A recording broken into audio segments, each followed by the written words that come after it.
My name is Lu Jinhuan and I'm 18 years old, living in Suzhou City in March 1976. My birth mother died from heavy bleeding right after delivering me. After that, my father raised me alone. He carried me door to door, begging nursing mothers to let me feed, and at night, he kept me alive on rice water. He changed every diaper and wiped every tear until I was 2 years old. Then he met Aunt Hailey through a matchmaker, and she brought along her daughter from a previous marriage.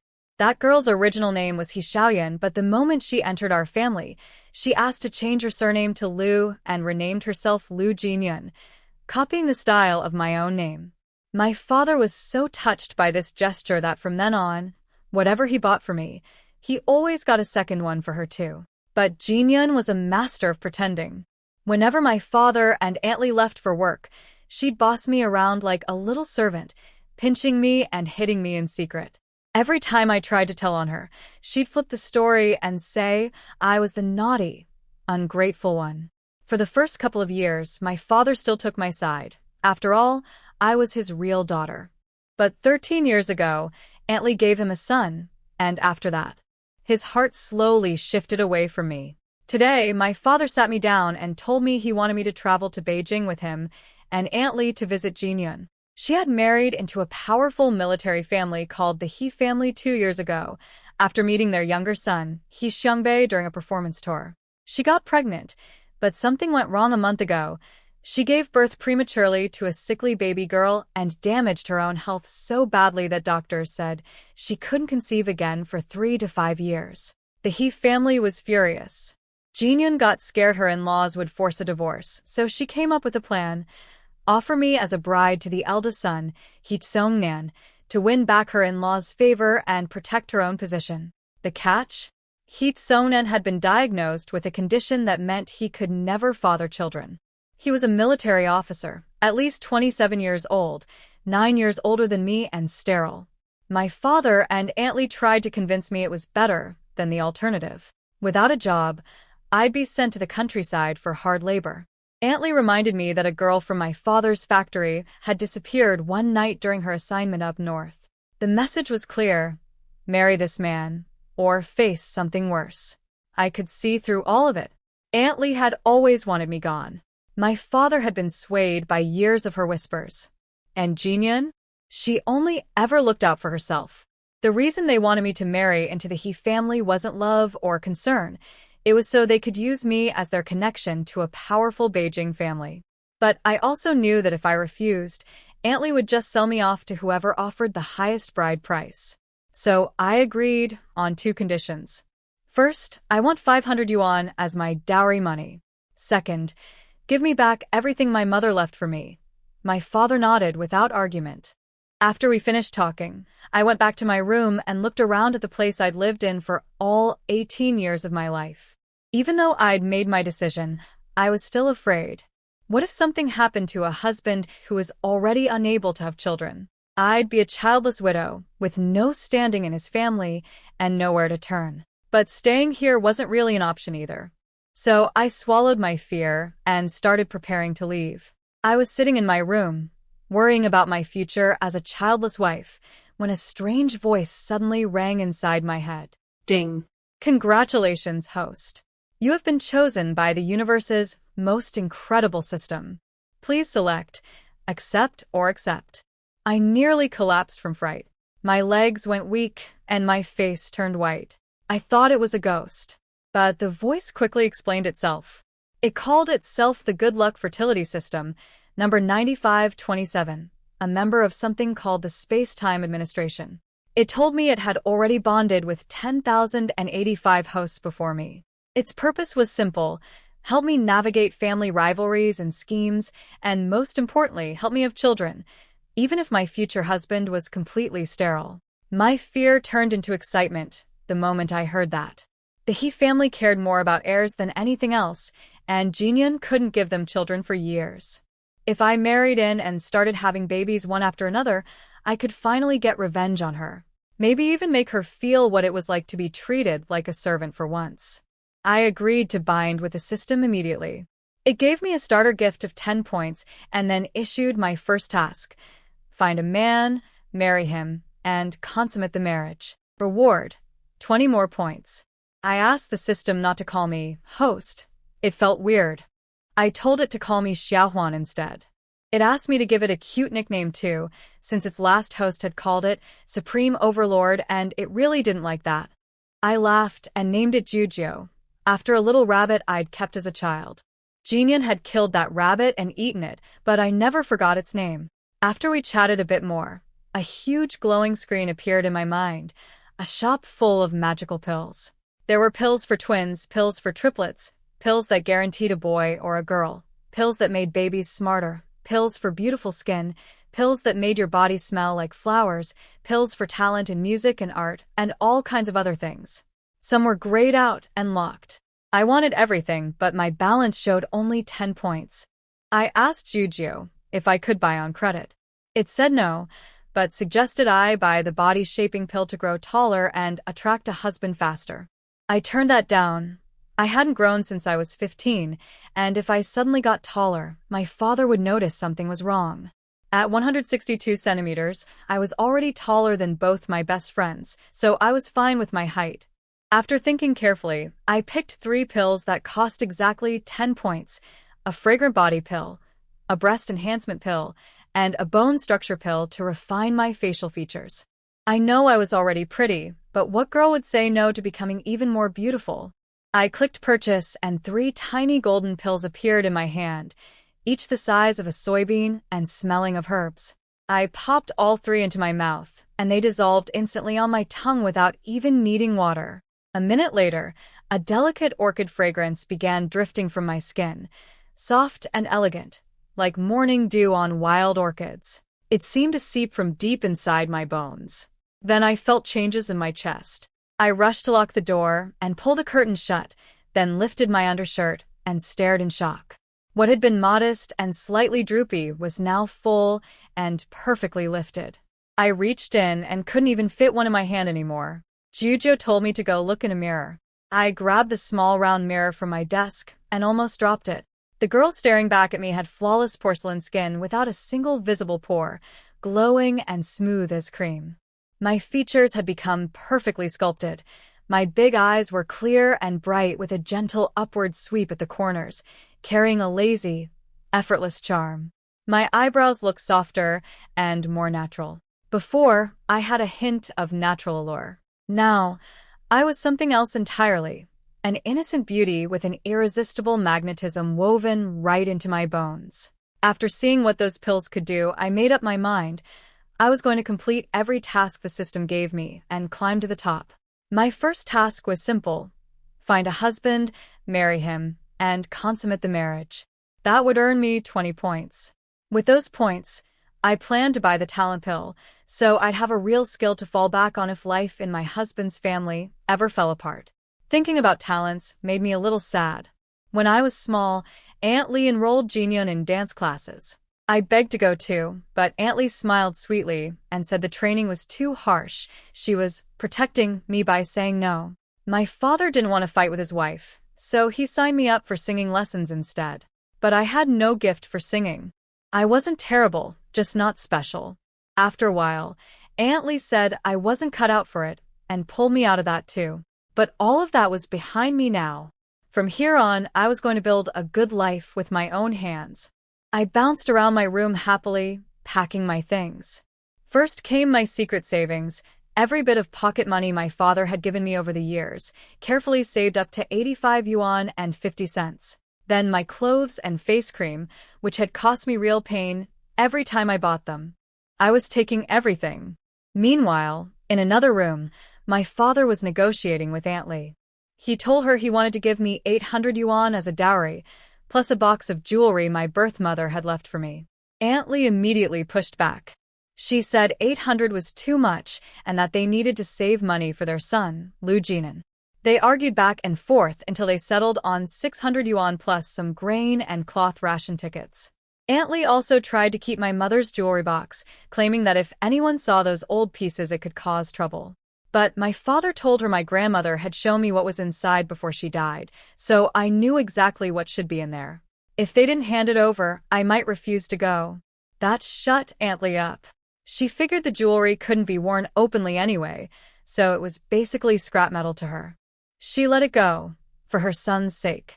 Before dinner, my father brought me the money and the jewelry box. He hadn't just given me the 600 from Aunt Lee. He'd added every bit of his own secret savings on top, bringing the total to 700 yuan.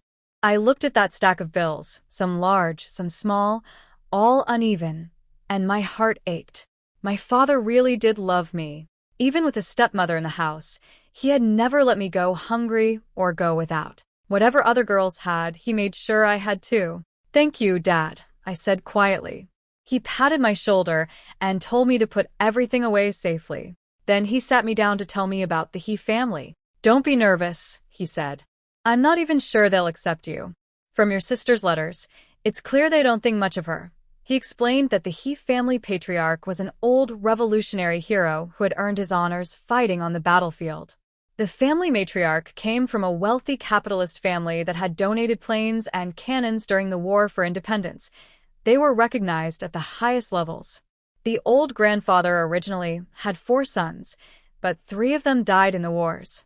Only Jinyun's father-in-law survived, and he now held the top military position in the Beijing military district.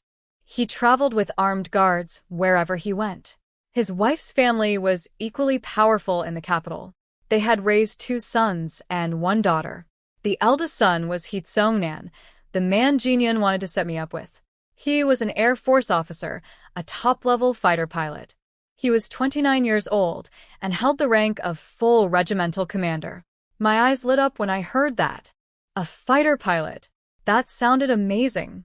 The second son was He Xiangbei, Jinyun's husband. And then there was a daughter named He Siua, who was technically married but spent almost every day back at her parents' house, meddling in family affairs. My father looked at me carefully. "Do you understand what I'm telling you?" I nodded obediently. The He family is complicated. There's a wealthy grandmother at the top, a powerful mother-in-law in the middle, and a troublesome sister-in-law stirring things up. People like me and Jinyun are nothing in their eyes. They might not even want me. But if I do marry in, I need to stick with Jinyun and work together so we can both survive in that family. My father looked surprised. He hadn't expected me to read the situation so clearly. But inside, I was quietly rolling my eyes. I understood the game perfectly well. That didn't mean I was actually going to team up with Jinyun. Not a chance. After my long talk with Dad, I had a much clearer picture of the He family situation. He Tsongnan had been outstanding since childhood. The whole family groomed him to be the next head of the household. Then, at 20 years old, he was diagnosed as infertile. The He family searched everywhere for famous doctors to cure him, but after years of disappointment, they eventually gave up hope. The second son, He Xiangbei, never joined the military. He just used his family's connections to land a do-nothing job at a steel factory. He couldn't carry on the family's proud military tradition at all. So the old grandfather decided to pick someone from the grandchildren's generation to train instead. But then Jinyun gave birth to a girl and wrecked her health. No more babies for years. Before getting my system, hearing all this would have scared me. But now, I had my secret weapon, and I wasn't afraid of anything. The next morning, Dad dropped my 13-year-old half-brother Lu Jinan off at Aunt Lee's mother's house, and the 3 of us boarded a train to Beijing. Jinyun had specifically written in her letter that we shouldn't bring too many people. It would look like we were showing up to beg for handouts, and the He family would look down on us even more. Honestly, I understood. My little brother had been so spoiled by Aunt Lee that he had no manners at all. He was fat, foul-mouthed, and liked to call himself your daddy to people even though he was only 13. He would have been an embarrassment. The train rattled along for a full day and night before finally pulling into Beijing Station with a long whistle. The moment I stepped off, I sucked in a breath of cold air and my whole body shivered. Dad quickly pulled a jacket from his bag and draped it over my shoulders. "Hurry and put it on. Don't catch a cold," he said. My teeth were chattering. "Dad, it's already March. Why is it so freezing here?" I'd grown up in the gentle rain and mist of Suzhou. Winter back home barely dipped below 0. By March, flowers were already blooming. This northern cold was something else entirely. If I really ended up living here, I had no idea how I'd survive it. Aunt Lee shot me a look of disgust. Toughen up. Your sister is a Southern girl too, and she's been living here for 2 years. You're the only one being so delicate. I huffed quietly to myself. Jinhyun had been traveling all over with her dance troupe since she was 17, and she was built sturdier than me. Of course her body handled the cold better. We checked into a guest house near the station, 2 rooms. That was another one of Jinhyun's instructions. She'd written repeatedly that we had to wash up and change into our best clothes before going to the He family's home. We absolutely could not embarrass her. Aunt Lee had even bought me a new outfit for the occasion. But after I washed up, I took one look at the thin fabric and refused. Aunt Lee, this is way too thin. If I wear this outside, my nose will be running like a faucet. How embarrassing would that be? My voice came out in the soft, sweet accent of a Suzhou girl, every word gentle and rounded. Aunt Lee thought it over and grudgingly agreed. She said she'd go find a nearby shop to buy me a warmer jacket and also notify Jinhyun that we'd arrived. I smiled my sweetest smile. Thank you, Aunt Lee. Could you also grab me 2 bottles of whatever face cream the local girls use here? The wind is so harsh. I'm worried it'll turn my skin all red. Aunt Lee glared at me with annoyance. I could tell something was bothering her. She kept staring at my face like she couldn't figure out what had changed. I looked the same, but something was different. My skin was so dewy and smooth it practically glowed. She looked at me like I'd swallowed some kind of miracle potion, which, well, I had. An hour later, I was dressed in a light gray cotton padded jacket, beige pants, off-white cotton shoes, and a plain scarf around my neck.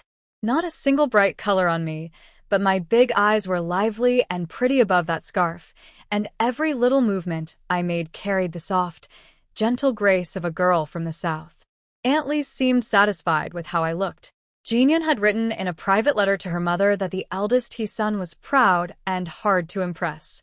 He'd seen plenty of bold, spirited northern women and had zero interest. Maybe a soft, delicate little thing like me could catch his eye.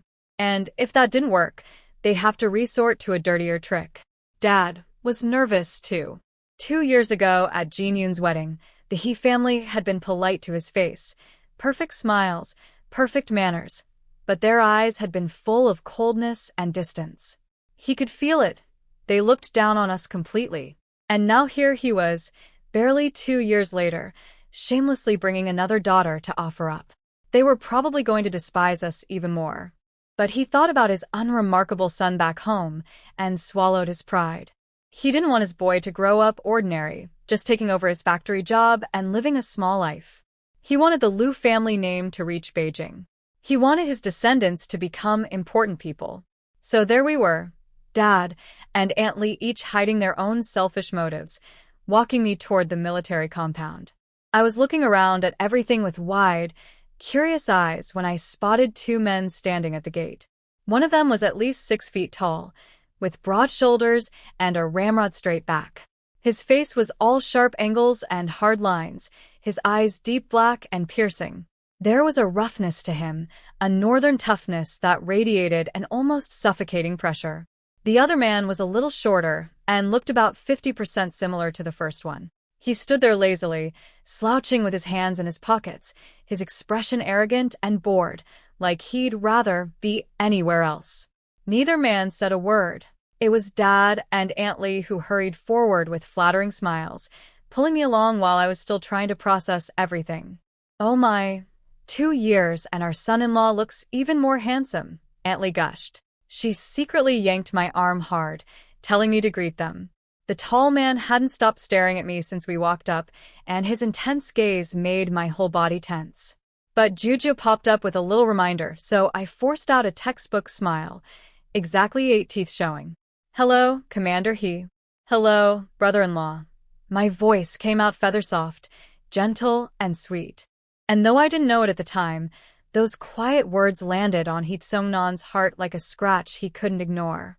What I didn't know at the time was that He Seongnan had already made up his mind about me before we even walked through the gate.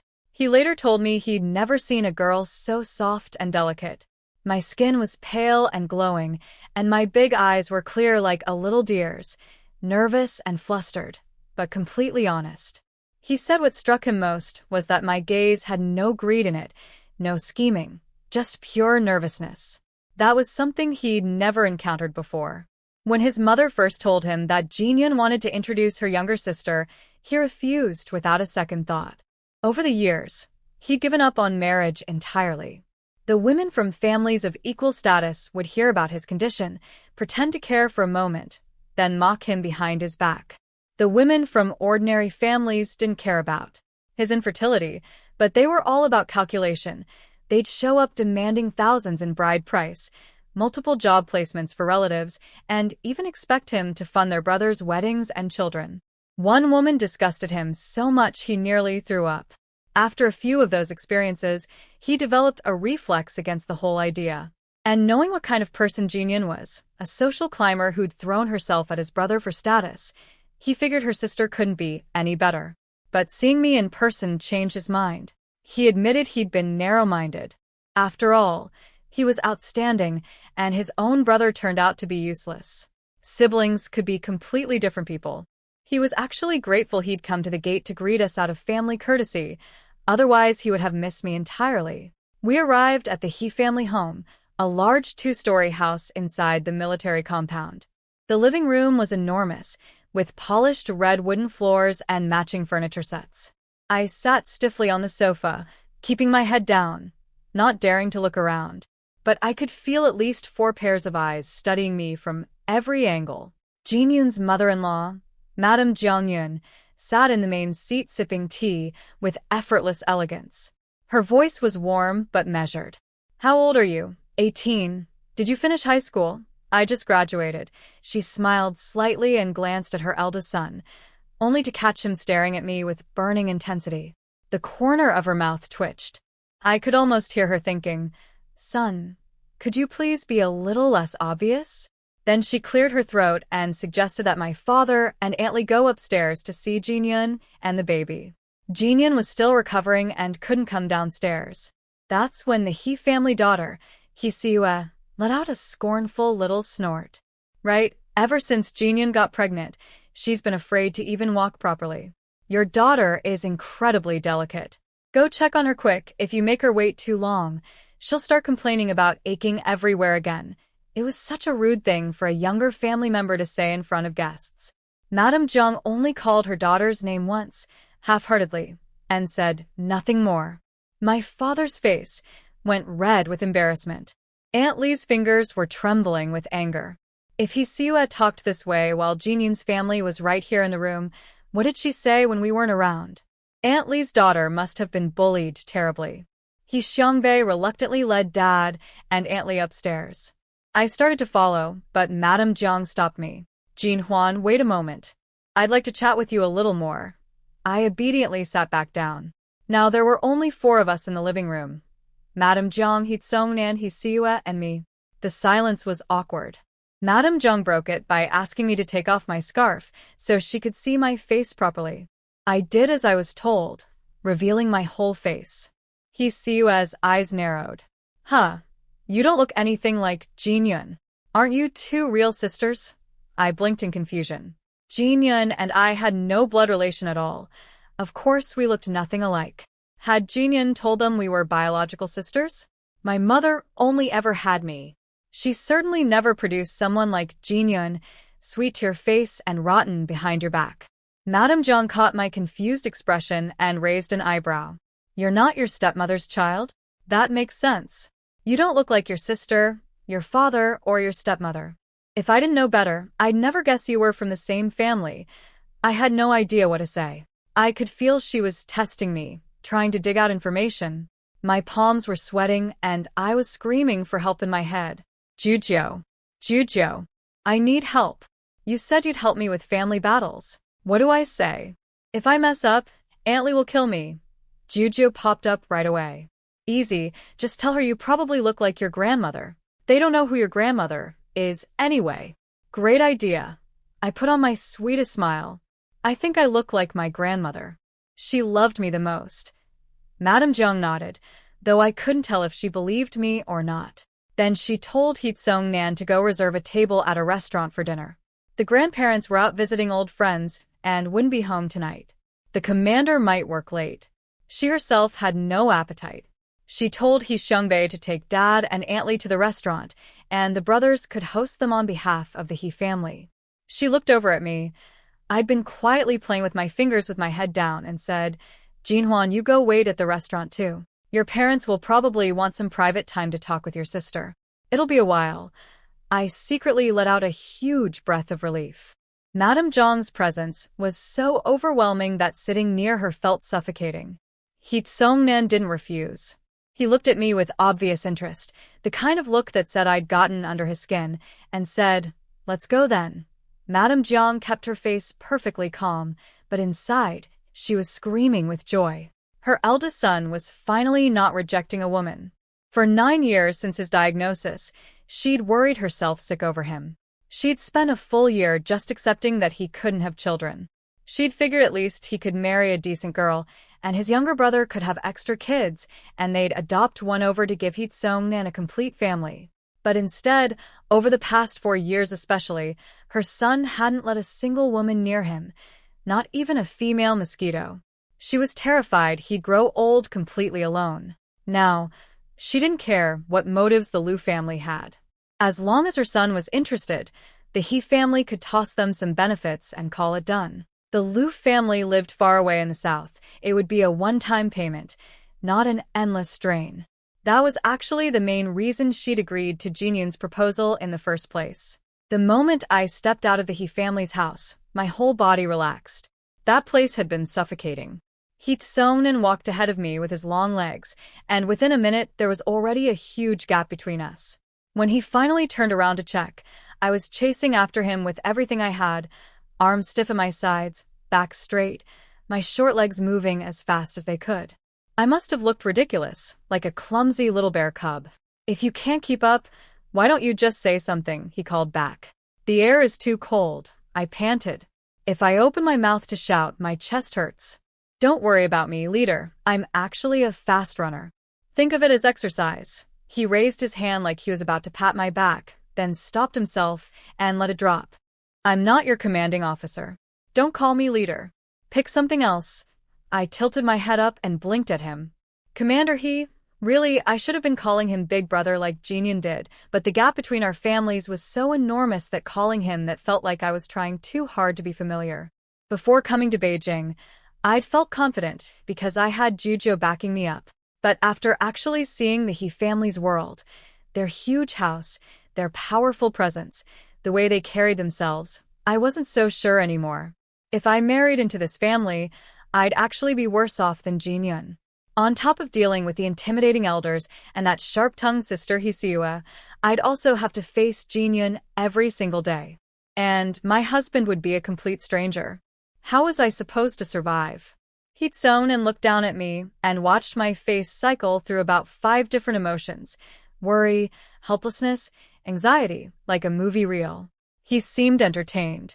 "If you don't want to call me Big Brother, you can use my name." "Do you know what my name is?" I was surprised. His name? But then it hit me. My dad was 37, and this man was only 8 years younger. Age-wise, I could practically call him uncle.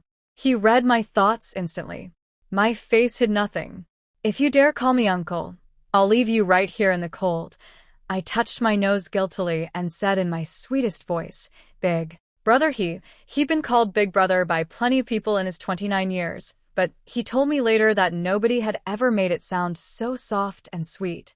It went straight to his heart. We walked together toward the restaurant, and he slowed his pace to match mine. "First time in Beijing?" "Only your parents came for the wedding 2 years ago." First time. "It's so cold here." Back home we're already wearing summer clothes. I pulled my little cotton jacket tighter around myself. Without a word, he took off his outer coat and draped it over my shoulders. Suddenly, I was wrapped in warmth and a clean scent like fresh grass. I froze on the spot, completely stunned, like someone had hit my pressure points. He waved his hand in front of my face, laughing. "Hello? Come back to earth. Big Brother, you should put this back on. You're only wearing a thin shirt. You'll catch a cold." I tried to give it back, but he refused. He said military training had prepared him for every kind of weather, and besides, he ran hot. He took cold showers all year round. I really was freezing. It was past 5 in the evening now, much colder than when we'd gotten off the train that afternoon. So I gave in. Thank you, big brother You're really kind. He coughed and looked away, a little awkward. Then he asked what I liked to eat, mentioning there was only one state-run restaurant nearby, but he could take me to try Beijing roast duck in a couple of days. I'm thin, but I actually love food. I'd just never been anywhere far from home except visits to my grandmother in the countryside. I'd never tried northern cooking. That sounds great. And if you ever visit Suzhou, I'll treat you to southern food. He went quiet for a second, and I could tell something shifted in his expression. I realized too late what my words might have implied, like I was planning to go home and not stay. You Haven't thought about staying in Beijing? He asked, lowering his voice. My face turned red. Dad told me he brought me here for a blind date with you. Actually, when I came, I was already prepared not to go back. But after meeting your mother today, I got a little scared. My family situation. We really don't match yours. Something changed in his eyes then. He told me later that in that moment, he could hear his own heartbeat. He said my directness was exactly what he liked. He couldn't stand women who beat around the bush and made you guess what they were thinking. Talking to women like that exhausted him. But I just said what was on my mind, plain and simple. So, you know about my condition? He asked. I nodded honestly. I know. You're not only 11 years older than me, you're also infertile. He went completely silent. I think he was hoping I'd phrase it a little more gently. He cleared his throat. Well then, look at it this way. You're young, pretty, and you have a good personality. How can you say you don't match an old bachelor like me who's pushing 30 and can't even? I burst out laughing. You're 29, but you don't look old at all. You look maybe 27 or 28. You definitely don't look like someone who's almost 30. From the twitch in his jaw, I think my compliment didn't land the way I intended. Then his voice got quieter. So you really don't mind? Not having children. This was the one topic where I had total confidence. Not at all.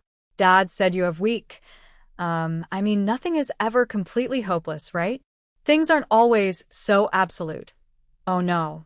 I'd gotten too relaxed, and my mouth ran ahead of my brain. My face turned bright red. What was I even saying? How embarrassing. He looked a bit flustered too. Discussing this topic with an 18-year-old girl was clearly not his comfort zone. But I could see that underneath the awkwardness, something warm had settled in his chest. He believed me. I truly didn't care about his condition. Then he asked, Do you have any requirements? I blinked at him, completely confused. Requirements? I was allowed to have requirements? I haven't really thought about it. Give me a second, let me think. Since he was actually letting me make requests, I wasn't going to hold back. Time to go big. What did I need most right now? Money? I had 785 yuan and 50 cents, a fortune that could last me years if I was careful. Asking for bride price was pointless anyway. With Aunt Lee's stingy personality, even if they gave one, it would never reach my hands. Clothes? I did need some warm ones, but if I got married, both my father and my husband's family would probably buy me a few new outfits without me even asking. Then it hit me, what I needed most was points. I wanted that talent pill, so I could perform on stage. When we were kids, every time Jinyan came home from dance class, she'd show off right in front of me, mocking my short legs while twisting and spinning. She made me cry every single time. Once I took that talent pill, I was going to dance circles around her. I'd show her that short legs can dance just fine. My eyes lit up just thinking about it. I had so many childhood grudges stored up, and I was going to settle them one by one. I'm petty like that, and I'm not ashamed of it. I calmed myself down and looked up at the tall man beside me with my biggest, sweetest eyes. I want to dance. If I marry you, could you arrange for me to join a song and dance troupe?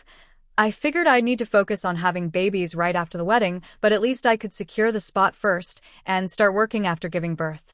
Jinyan quit her troupe job after marrying, but I wouldn't. I'd waltz into that troupe and show off right in front of her until she cried. Big brother, would that be okay? He looked at me like his heart was melting. That's all you want? Just a job? I nodded eagerly. À permanent position, idéalie. And after I start working, I'd also like a lady's bicycle. Those are my only two requests. Back home, Aunt Lee had a women's bicycle. I'd asked to borrow it so many times, but she always said I was too young and might lose it. She never let me touch it. Now I had enough money to buy one, but without a bicycle ticket, money alone couldn't get you one. He'd sewn and bent down to look me in the eyes. His gaze was so gentle it practically overflowed. I'm almost 30 years old, and I have a medical condition. Are you sure you want to marry me for a job and a bicycle? For a family like his, those two things were nothing, just a matter of saying the word, and someone would handle it. Having him suddenly so close made my face go scarlet. I looked away in a panic and hunched my shoulders like a frightened turtle. Seong-nan. Big brother I think you're confused about something. I came here specifically for a blind date with you. Even without the job or the bicycle, if you liked me, my dad would still marry me off to you. He didn't know whether to laugh or cry. But what about what you want? Are you only willing to marry me because your father told you to? I shook my head quickly, staring at my feet. And no, I'm willing on my own too. You're a soldier, a fighter pilot. I really admire you. And also what? His voice was trembling slightly. Also, you're handsome. And tall. You're a bit older, sure, but I think older men are more caring. Privately, I was also thinking about genetics. I was only 162 centimeters, quite short. He was so tall that our children should balance out nicely. We stood there looking at each other, and the air between us turned warm and charged. He breathed in deeply, and I realized he was smelling the orchid fragrance drifting off my skin, that clean, elegant scent from the pill I'd taken. His eyes went slightly hazy. Then his voice came out low and rough. So, does this mean we're together now? I looked up at him, startled. This big, powerful man was gazing down at me with such softness, such tenderness, that I suddenly felt like a small animal being watched by something much, much larger. My heart was racing, and I had no idea what to do with myself. Do you have any requirements for me? He laughed quietly. He said it was the first time a woman had ever asked him that. I don't like you calling me Commander or Leader or Big Brother Too many people call me that. I want you to call me something different. I thought for a moment, then tried out a few options in my softest voice. Seong-nan. Gij? Nan Gij? He. Seong-nan Gij, he decided, and the smile on his face was so wide he couldn't hide it even if he tried. Let's go eat, he said. Then he grabbed my sleeve, reached inside the cuff, pulled out my hand, and wrapped it in his. His palm was like a burning hot rock. I nearly jumped out of my skin. Seong and Gij, this doesn't look proper. Maybe let go. He only squeezed tighter. My hand was small and completely boneless in his grip, and he seemed fascinated by it. I walk fast. I don't want you falling behind. Besides, it's dark now. Nobody can see. We walked hand in hand all the way to the state-run restaurant. He only let go when he had to pull the door open, and even then, he looked reluctant, like he wanted to keep holding on forever. My cheeks were burning. My eyes were bright, but I couldn't look at him. My lips curled into a tiny, shy smile. That was the first time in my life I'd ever held hands with a man. Inside the restaurant, Seong and Gij just waved at the staff and guided me straight to a table in the back. I was confused. Don't we need to order first?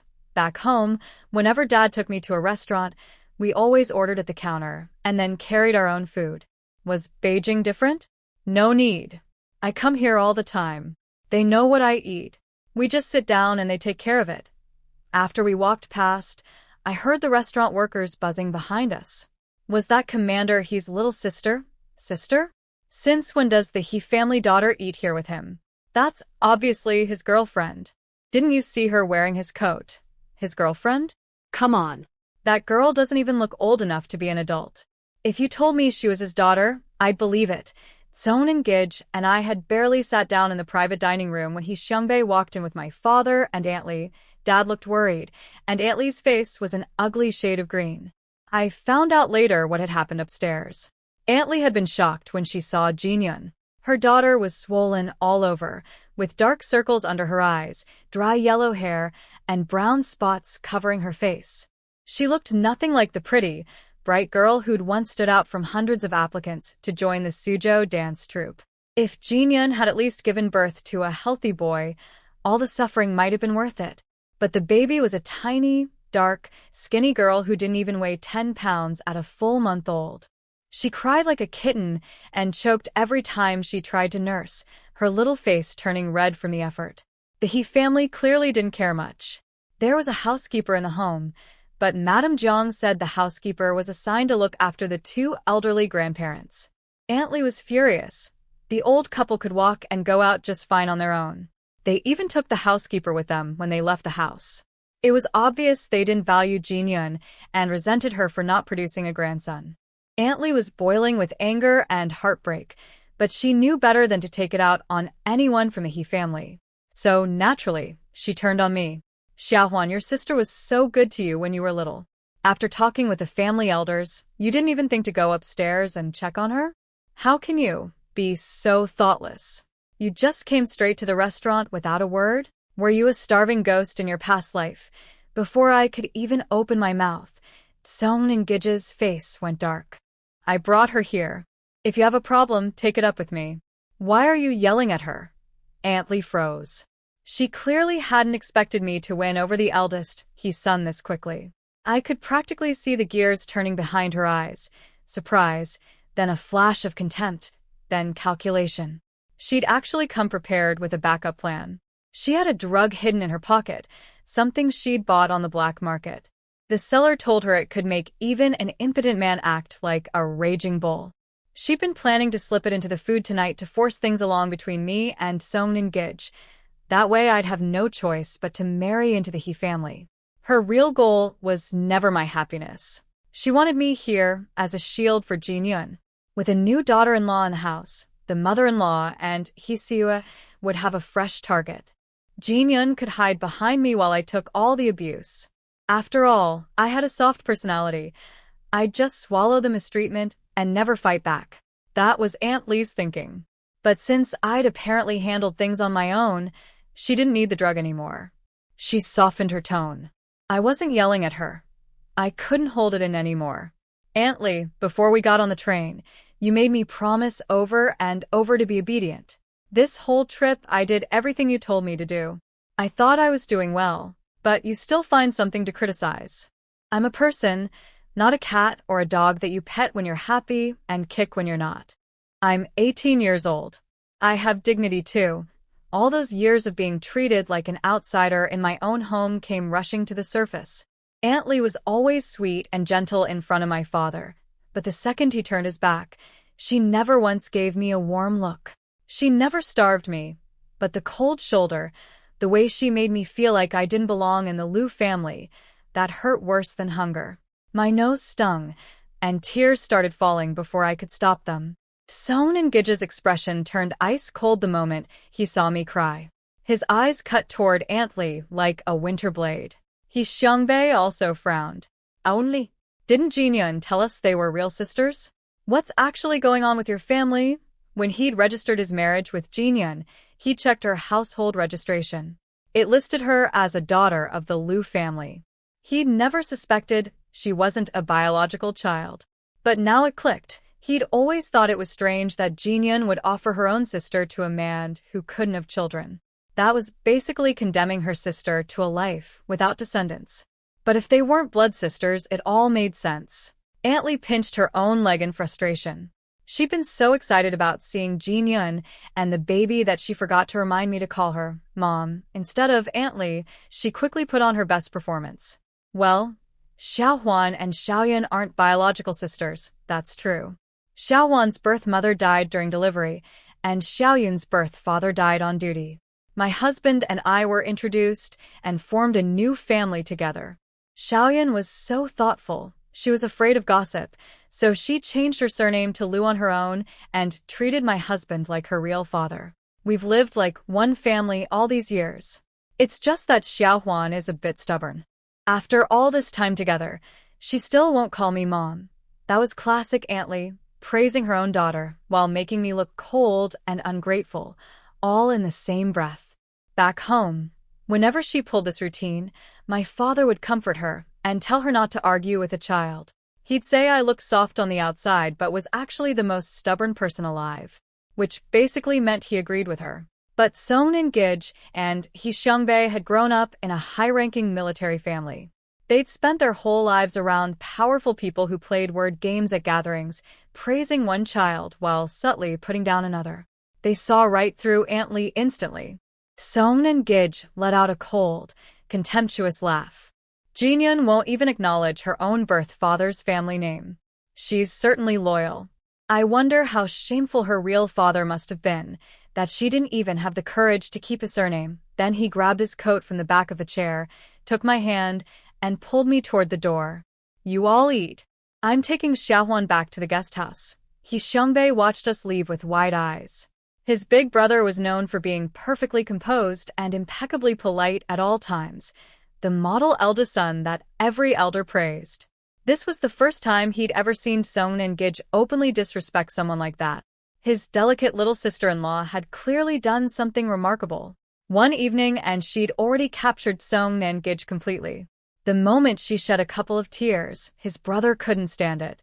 Then again, Hee Seung-bae thought, looking at someone that small and tender, who wouldn't want to come for her. Song and Gij pulled me into a different private room at the restaurant. He gently patted my back and asked in a soft voice if there was anything special I wanted to eat. I shook my head and let him lead me. The truth was, my tears weren't really about Aunt Lee. I'd gotten used to her coldness years ago. What truly hurt was my father. Just now, right there in front of the Hee brothers, Aunt Lee had attacked me, and Dad didn't say a single word in my defense. It was this man I'd known for less than an hour who stood up for me instead. Once upon a time, Dad and I were everything to each other. I was too young to remember those first 2 years, but our neighbors, his coworkers, even my grandparents before they passed, they all told me stories about how devoted he was. In my eyes, Dad used to be like a mountain I could always lean on. When did that mountain stop being mine? It started after my brother was born. Little Jinan was wild and clueless, and Jinyun would whisper things to get him riled up. He'd rip my homework, put caterpillars in my pencil case, even sneak into my room while I slept and cut my braids with scissors. At first, Dad would scold him. But every time he did, Aunt Lee would jump in screaming that Jinan was just a little boy and I should give in because I was the older sister. If Dad pushed back even a little, she'd throw a massive tantrum, grab Jinyun and Jinan, and storm off to her mother's house. Then Dad would have to load up expensive gifts and go apologize before she'd come back. Eventually, he got tired of fighting. He stopped speaking up for me altogether. Like tonight, when Aunt Lee went after me at the table, Dad just closed his eyes. He pretended he didn't hear a thing. The only way he showed love anymore was in secret. He'd slip money into my hand when nobody was looking, or buy me a little snack and pat my head, whispering for me to eat it where Aunt Lee wouldn't see. The more I thought about it, the harder I cried. I didn't dare make any noise, just silent tears streaming down my face, hiccuping quietly. Song and Gij looked like his heart was breaking. He asked the waitress for a clean towel and started wiping my face while trying to make me laugh. Oh, my little Xiaohuan is really sad, huh? Look at all these tears. They're turning into a river. Hold on, let me grab a cup to catch them before you flood the whole restaurant and drown me. Then, he actually held a cup up to my cheek with a completely straight face, pretending to collect my tears. I couldn't help it. I burst out laughing and pushed his arm away. It's not that dramatic. Fine, I'll stop crying. If I actually drowned a national fighter pilot, the government would lock me up for sure. My voice was still stuffy and thick from crying, but that only seemed to make him feel more protective. I'm going to submit my marriage application first thing tomorrow morning, he said. The fastest it can get approved is 3 days. Once it's approved, we get married. After that, we'll be our own family. You won't need to care about what they think anymore. Okay, I nodded. Then I added quietly, actually, my dad is good to me in his own way. I didn't want my future husband to look down on my father. I still owed Dad for raising me, and I hadn't repaid that kindness yet. Song and Gij didn't say anything more about it. The food arrived, and we dropped the subject. After dinner, he brought me back to the military compound to get a car and drove me to the guest house near the train station. It was my first time ever riding in an automobile. My eyes went wide. Wow, Song Engage, you're amazing. You can even drive this kind of car. He steered with one hand while holding my hand with the other, playing with my fingers. My compliment clearly made him happy. I can fly fighter jets. Driving a car is nothing. My eyes were full of genuine admiration. I don't even need to see it. I can picture exactly how cool you look flying a plane. So impressive. A real man. I gave him a big thumbs up, and I meant every word. I truly respected soldiers. Without the military, there's no country. Without defenders, there's no peace. Soldiers who protect our homeland deserve the highest admiration. For the rest of the drive, I didn't stop talking. I praised him so much he couldn't even think straight. When he got out of the car, he was walking like his feet weren't touching the ground. All right, go rest early. I have to go straight to the base tomorrow morning, but I'll pick you up at noon and we'll eat together. I nodded obediently, like always. Okay. He couldn't resist. He reached over and ruffled my hair. I think my being so well-behaved actually made his heart ache a little. He told me later what he'd been thinking that night. He'd long since accepted that he couldn't have children. For years, his heart had been still as water. He'd poured everything into his career and prepared himself to grow old alone. Before his diagnosis, his family had arranged a match with a girl from an equally powerful family. He didn't dislike her, but he didn't feel much either. In half a year, they'd met fewer than 5 times, shared one meal, never touched, and their conversations were nothing but polite questions and answers. When his infertility was discovered, that woman didn't waste a single second. She broke things off immediately. He felt absolutely nothing. He'd actually forgotten she existed until she came to dump him. After that, his family introduced more women. He rejected every single one. He said he equally despised them all for being ugly and greedy. Not one had ever earned a real look from him. Not one had gotten anywhere near his heart. Until me. He felt pain when I was sad.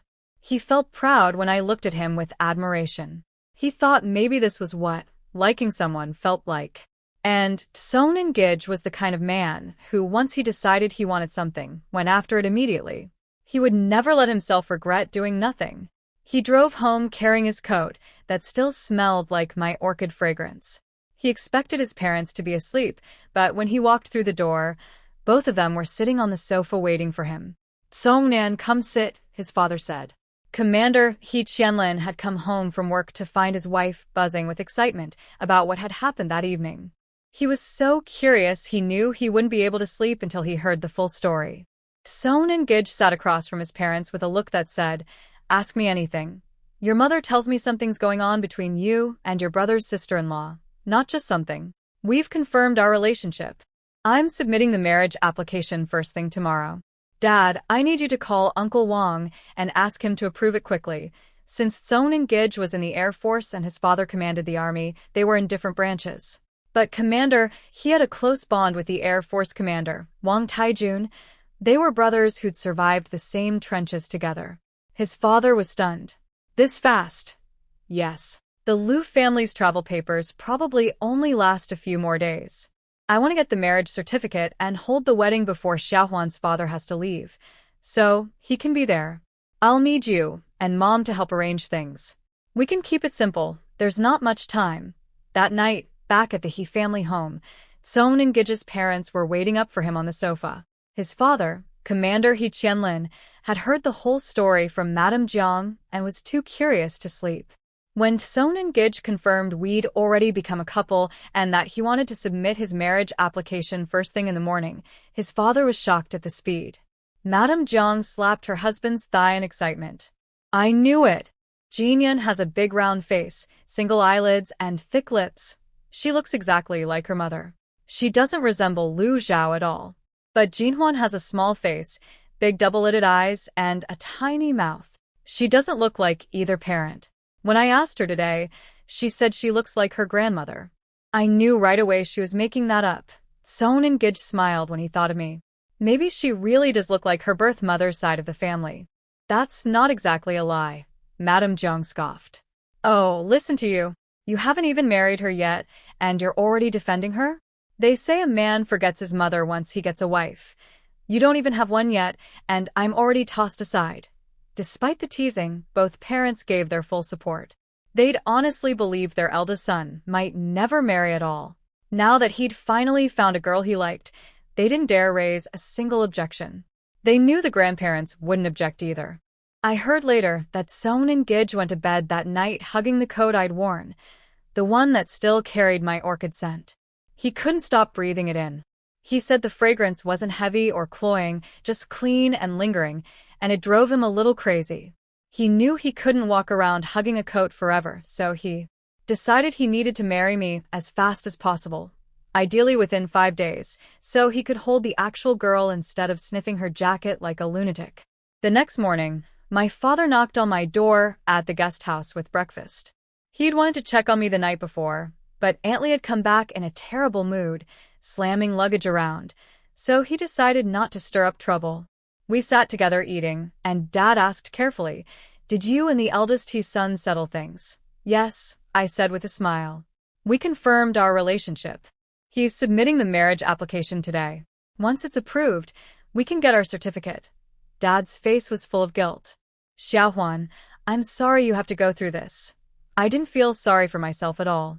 Marrying a military officer means I'll never worry about food, clothing, or even medical bills for the rest of my life. What's there to feel bad about? Didn't you say that if it weren't for Seon and Gij's condition, our family wouldn't be good enough for theirs even if our ancestors' graves caught fire with luck? Dad choked a little. That's not what I meant. I feel bad that you won't be able to have your own children. And he's so much older than you. If something ever happened to him, I could tell he was having second thoughts. After seeing how miserable Jinyun's life had become, even after producing a child, he was scared for me. A family we couldn't truly fit into might crush me. He was even thinking about calling the whole thing off. But it was too late.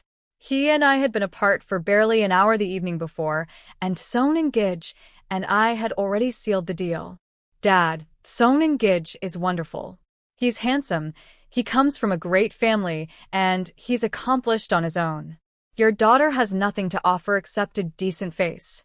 If anyone should feel shortchanged in this marriage, it's him, not me. That made Dad feel even worse. Don't talk like that. You're not less than anyone. You've been well-behaved and considerate since you were little. You never gave me any trouble. You're the best child I could ask for. I smiled but didn't respond. In my mind I was thinking, being soft and easy wasn't really a virtue. Because I never made a fuss, I was always the one who got overlooked. After breakfast, Dad and I talked for a long time. Aunt Lee didn't get up until much later. I had no desire to deal with her, so I hid in my room reading a book, waiting for Seon and Gij to come pick me up. Meanwhile, Seon and Gij had left the house at dawn. He rushed to his office, scrawled out his marriage application in bold handwriting, and went straight to Commander Wang Tiejuan's office to wait. He squatted outside the door for half an hour before the old commander finally appeared, strolling down the hall with his big tea mug. From a distance, Wang Taijun spotted someone crouching by his office and almost mistook him for a stray military dog from the army base. "What are you doing here? Where's your military bearing? Squatting like that outside my door? What kind of behavior is this?" Wang Taijun had watched Seon and Gij grow up since he was a baby. He looked at him the same way he looked at his own children. "Commander, I'm here to submit my marriage application. Please approve it." Wang Taijun stared at him in silence. He glanced out the window to check if the sun had risen from the wrong direction. Then he spoke. "Who's getting married? You? To whom? Your reputation is a disaster. What girl would even want you?" He wasn't talking about the infertility. He meant that Seon and Gij had such a sharp tongue that every blind date ended in a spectacular failure. Eventually, none of the senior officers dared introduce women to him anymore because they were afraid of offending the women's families. Seon and Gij was unfazed. "My girlfriend is from Suzhou. We confirmed our relationship yesterday. So you need to hurry up. Ideally, let me get the certificate tomorrow. I'm worried she might change her mind if we wait too long." Wang Taijun unlocked his office door, still teasing. So she's from out of town. That explains it. Do you know her family background? Her character? You're in such a rush. You didn't trick the poor girl into this, did you? Seon and Gij told Commander Wang that I genuinely wanted to marry him and that I admired him very much. The commander snorted, and asked how old I was. 18. The commander went silent for a moment, then said, "You're robbing the cradle. How could you go after an 18-year-old girl? Her father is probably barely older than you." Son Engage scratched his head awkwardly and admitted my dad looked pretty young, probably not even 40 yet. But he insisted that wasn't the point. The point was getting his application approved as fast as possible. Commander Wang snatched the application, glanced at it, and threw it right back. "What is this mess? If I trained a military dog for 2 days, it would write neater than you. Take it back and rewrite it properly, one stroke at a time. No matter how desperate you are, there's a process. Background checks, external investigations, approval up the chain. And your girlfriend is from out of town, so 3 days minimum." Military marriage applications were strictly reviewed, and for pilots like Son and Gij, the political screening was even tougher. Any issues with family background, historical problems, or overseas connections meant automatic rejection. But Son and Gij knew my family was clean. Dad was a boiler worker at a food factory. Aunt Lee worked in a meat processing plant's cafeteria. We'd never even left Suzhou, let alone gone abroad. He dropped all formality and switched to calling the commander Uncle Wang, practically begging, "Please, 2 days instead of 3. I finally found a girl I like. You can't let me lose her." The commander cursed at him affectionately and told him to get lost. Son and Gij knew that tone, it meant yes. He left grinning from ear to ear. By noon, news that Hitsonen was getting married had spread through both the Air Force and Army bases like wildfire. He didn't care about any of that. The second his break started, he jumped in his car and raced to my guest house. I'd spent the morning reading and then fallen back asleep. I didn't wake up until I heard Dad knocking. Son and Gij waited outside the door. He didn't want to come in and cause gossip.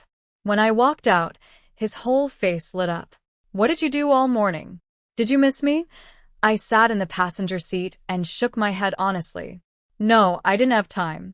I was reading and then sleeping." Juzhou immediately scolded me inside my head. "Xiaohuan, you can't be this blunt. You're supposed to say you missed him so much you couldn't sleep. Men love hearing that." I've served 10,086 hosts and learned one absolute truth.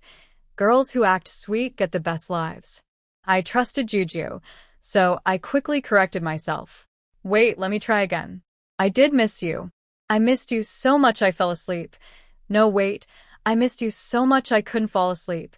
Son and Gij just stared at me.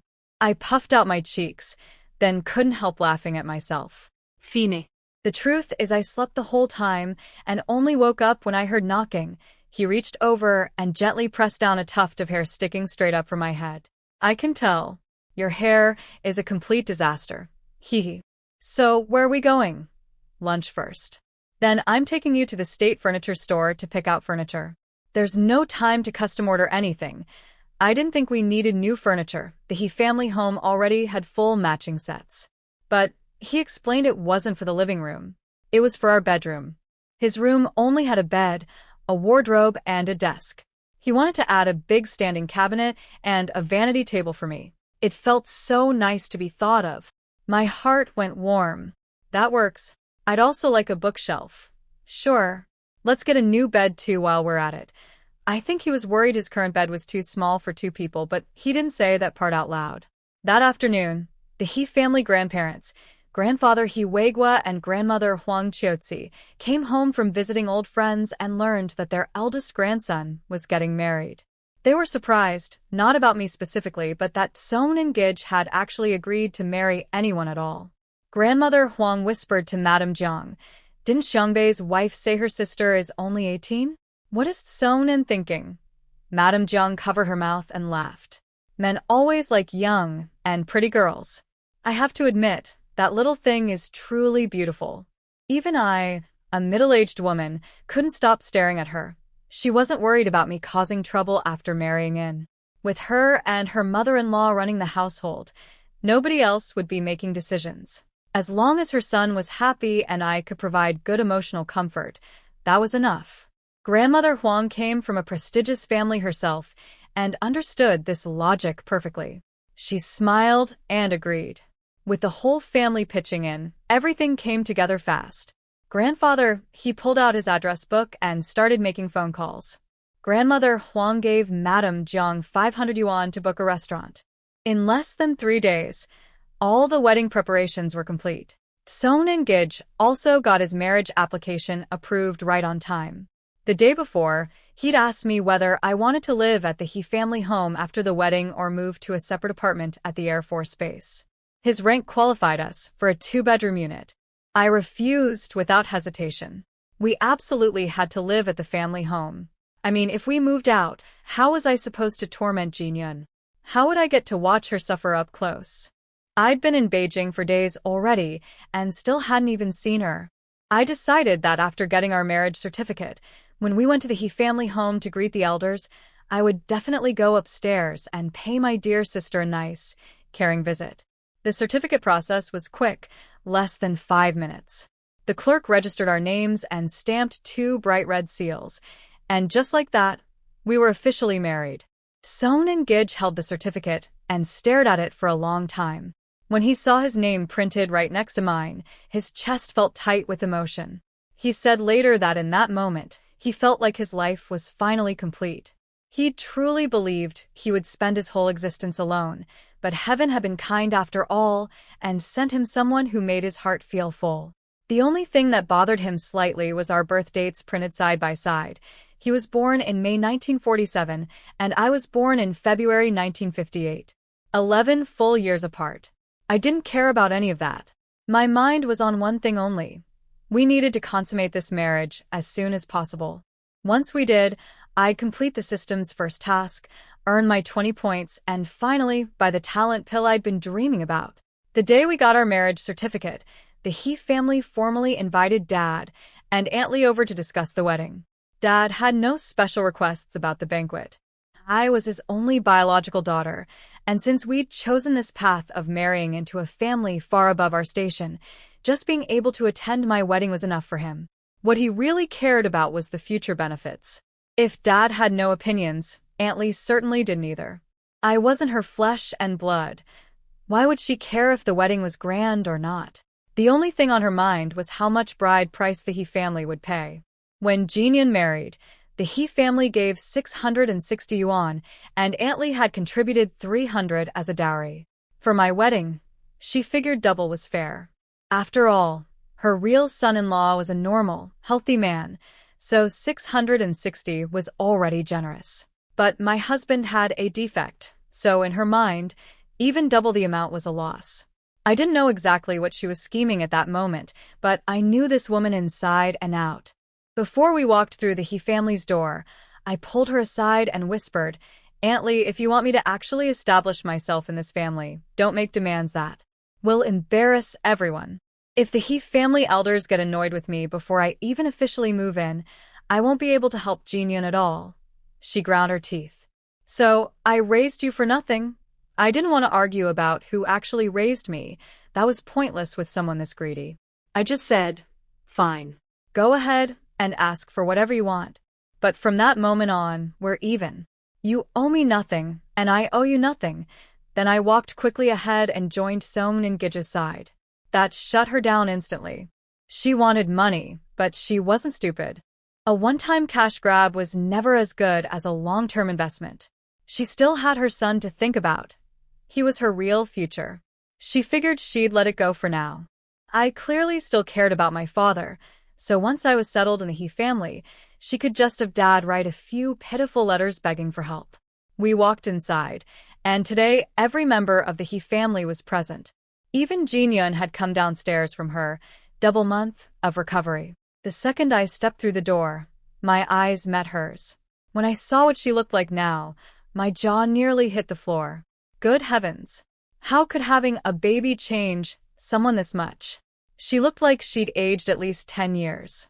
Her face was sickly yellow, like she'd eaten poisoned carrots. Her dark circles looked like someone had punched both her eyes. And the brown spots covering her skin made me shudder just looking at them.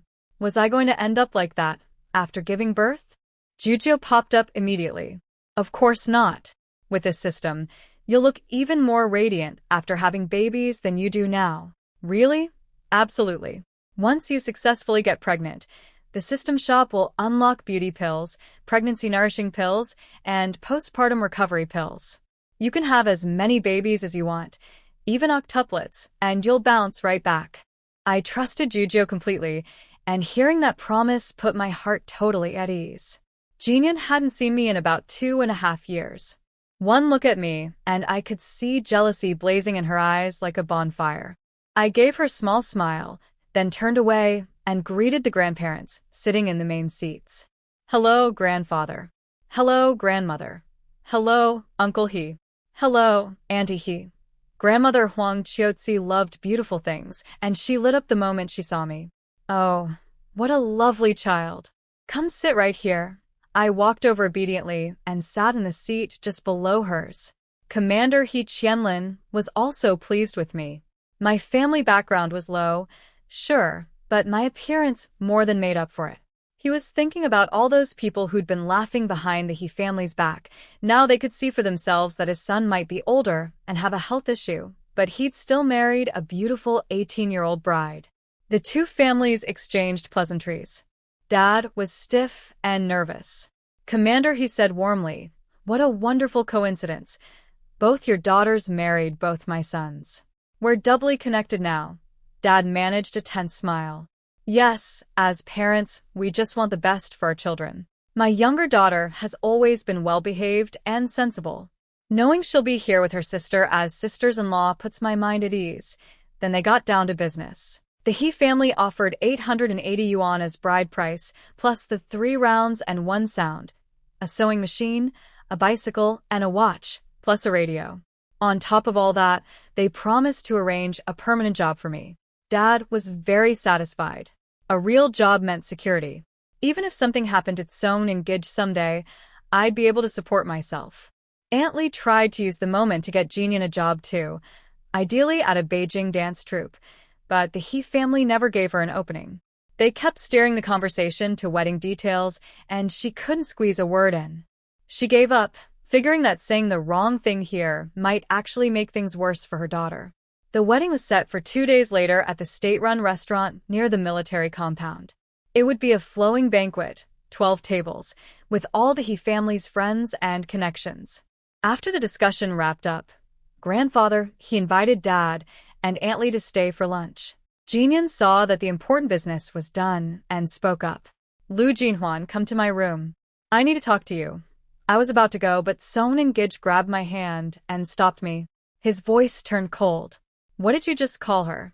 Lu Jinhuan is my wife now. According to proper etiquette, you should respectfully address her as elder sister-in-law. And don't try telling me she's your younger sister. This is the He family, and we follow He family rules here. Do you understand? Madame Jiang had never liked Jinyan, and hearing her son's words, she immediately put on a stern face. Song Nan and Jinhuan are officially married now. From this point forward, you are not to call Jinhuan by her full name, and you are absolutely not to disrespect your elder sister-in-law. If I hear it again, don't blame me for saying things you won't enjoy hearing. She shot a warning glare at Aunt Lee too, her eyes full of displeasure. Jinyan's face went pale. She clutched her baby daughter tightly and lowered her head. I understand, Mom, she said quietly. I stood there frozen, completely stunned. For my entire life, I'd been the one who swallowed insults and kept quiet. This was the very first time I'd ever experienced what it felt like to have someone take my side, to hold my head up high instead of bowing it down. So this was what it felt like to be protected. Song and Gij glared at Jinyan one more time, then took my hand and led me toward the dining room. Since we'd become a couple, he hadn't let go of my hand whenever we were together. Don't bother with her. And don't get too close. Whatever she wanted to say to you, I could guess it with my toes. My eyes sparkled. Okay, I'll remember. He squeezed my hand gently. Good girl. Over the past few days, he'd spent nearly every waking moment with me. He told me later that it didn't feel like he'd gotten a wife. It felt more like he'd adopted a daughter. I was so obedient and sweet that it satisfied every protective instinct and possessive bone in his body. Aunt Lee was seething after lunch. Her daughter had just been scolded in front of the whole family, and her useless son-in-law He Xiangbei hadn't said a single word to defend her. He just sat there with his legs crossed like a lazy king. She wanted to slap him, but she didn't dare. Not in the He family's house. After the meal, Dad said it was time to go. Commander, he had his personal guard drive them back, which was a huge show of respect. But Son and Gidge didn't let me leave with them. Grandpa, Grandma, Mom, Dad, I want to take Xiaohuan to see the new room. The furniture arrived, and she hasn't seen it yet. I'll drive her back to the guest house afterward. Grandfather, he smiled and nodded. Go ahead. There's still 2 days before the wedding. If anything's missing, there's time to fix it. The He family's 2-story house had 6 rooms total, 3 on each floor. The elders and the housekeeper lived downstairs for convenience, and the younger generation lived upstairs. Son and Gidge, He Xiangbei, and He Siyue each had their own room. Even though Siyue was married, her room was still kept for her. She came back to stay regularly. The rooms weren't many, but they were big. Our new bedroom was about 50 square meters. The second I walked in, I couldn't help myself.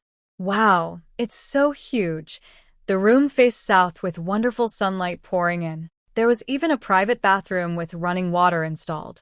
The conditions were incredible. Back home in Suzhou, we lived in a single-story house and still used well water.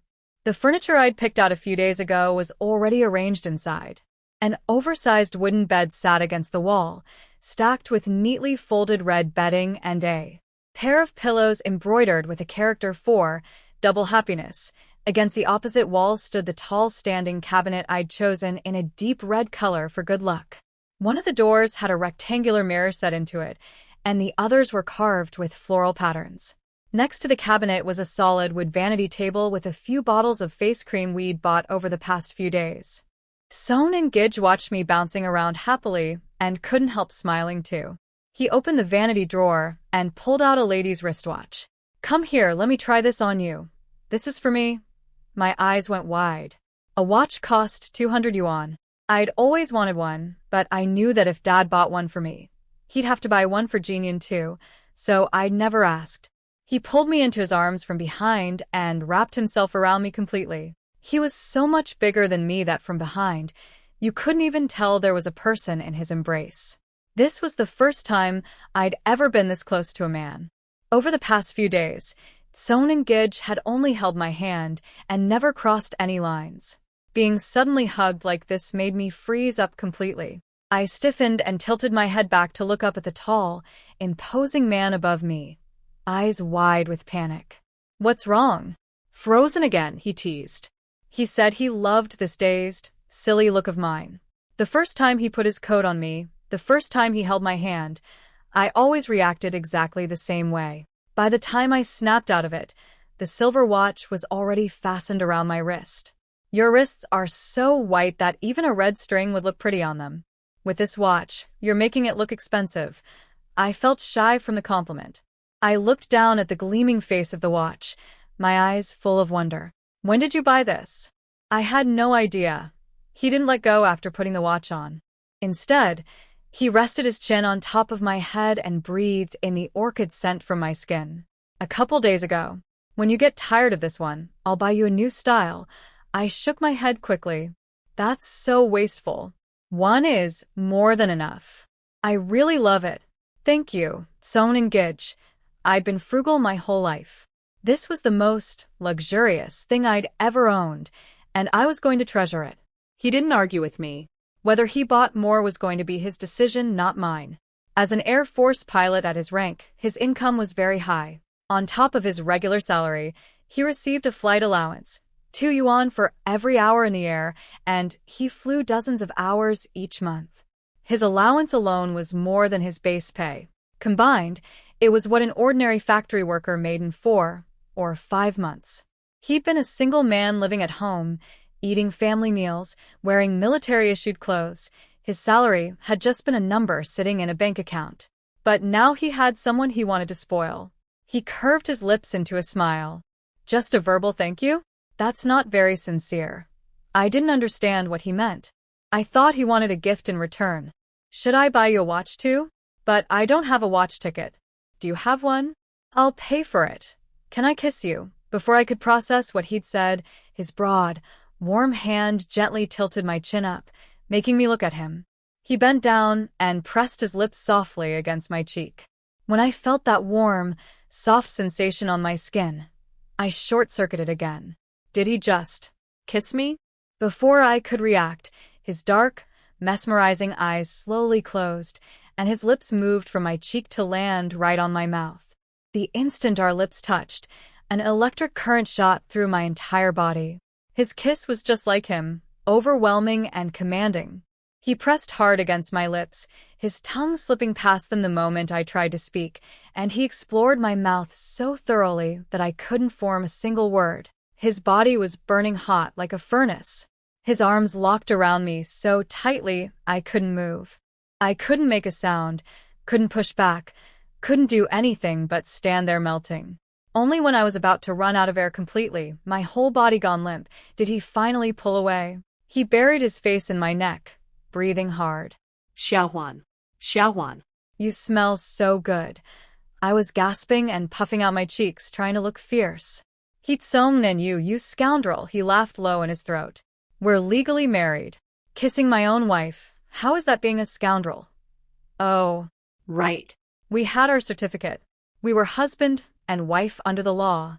Then you still can't be that rough, I said, my voice losing its fire. I thought you were going to eat me alive. He let out a deep sigh and pulled me back into his chest, holding me like he wanted to melt me into his bones. How can you be this good? From now on, can I call you my Guai? The night before the wedding, Jujio gave me a mysterious gift, an illustrated guide to bedroom arts. Xiaohuan, study this carefully. The host before my last host drew this herself. She gave birth to 17 princes and was her emperor's only love for life. These are all her real battle techniques. I opened it, and my face turned instantly red.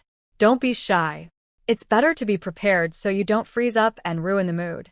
Trust me, the more adventurous a couple is, the more stable the marriage. That host of mine had so many tricks that the emperor was completely obsessed with her and lost all interest in his other consorts. I don't lend this book to just anyone. Since binding with the system, I'd been chatting with Jujio every night before bed.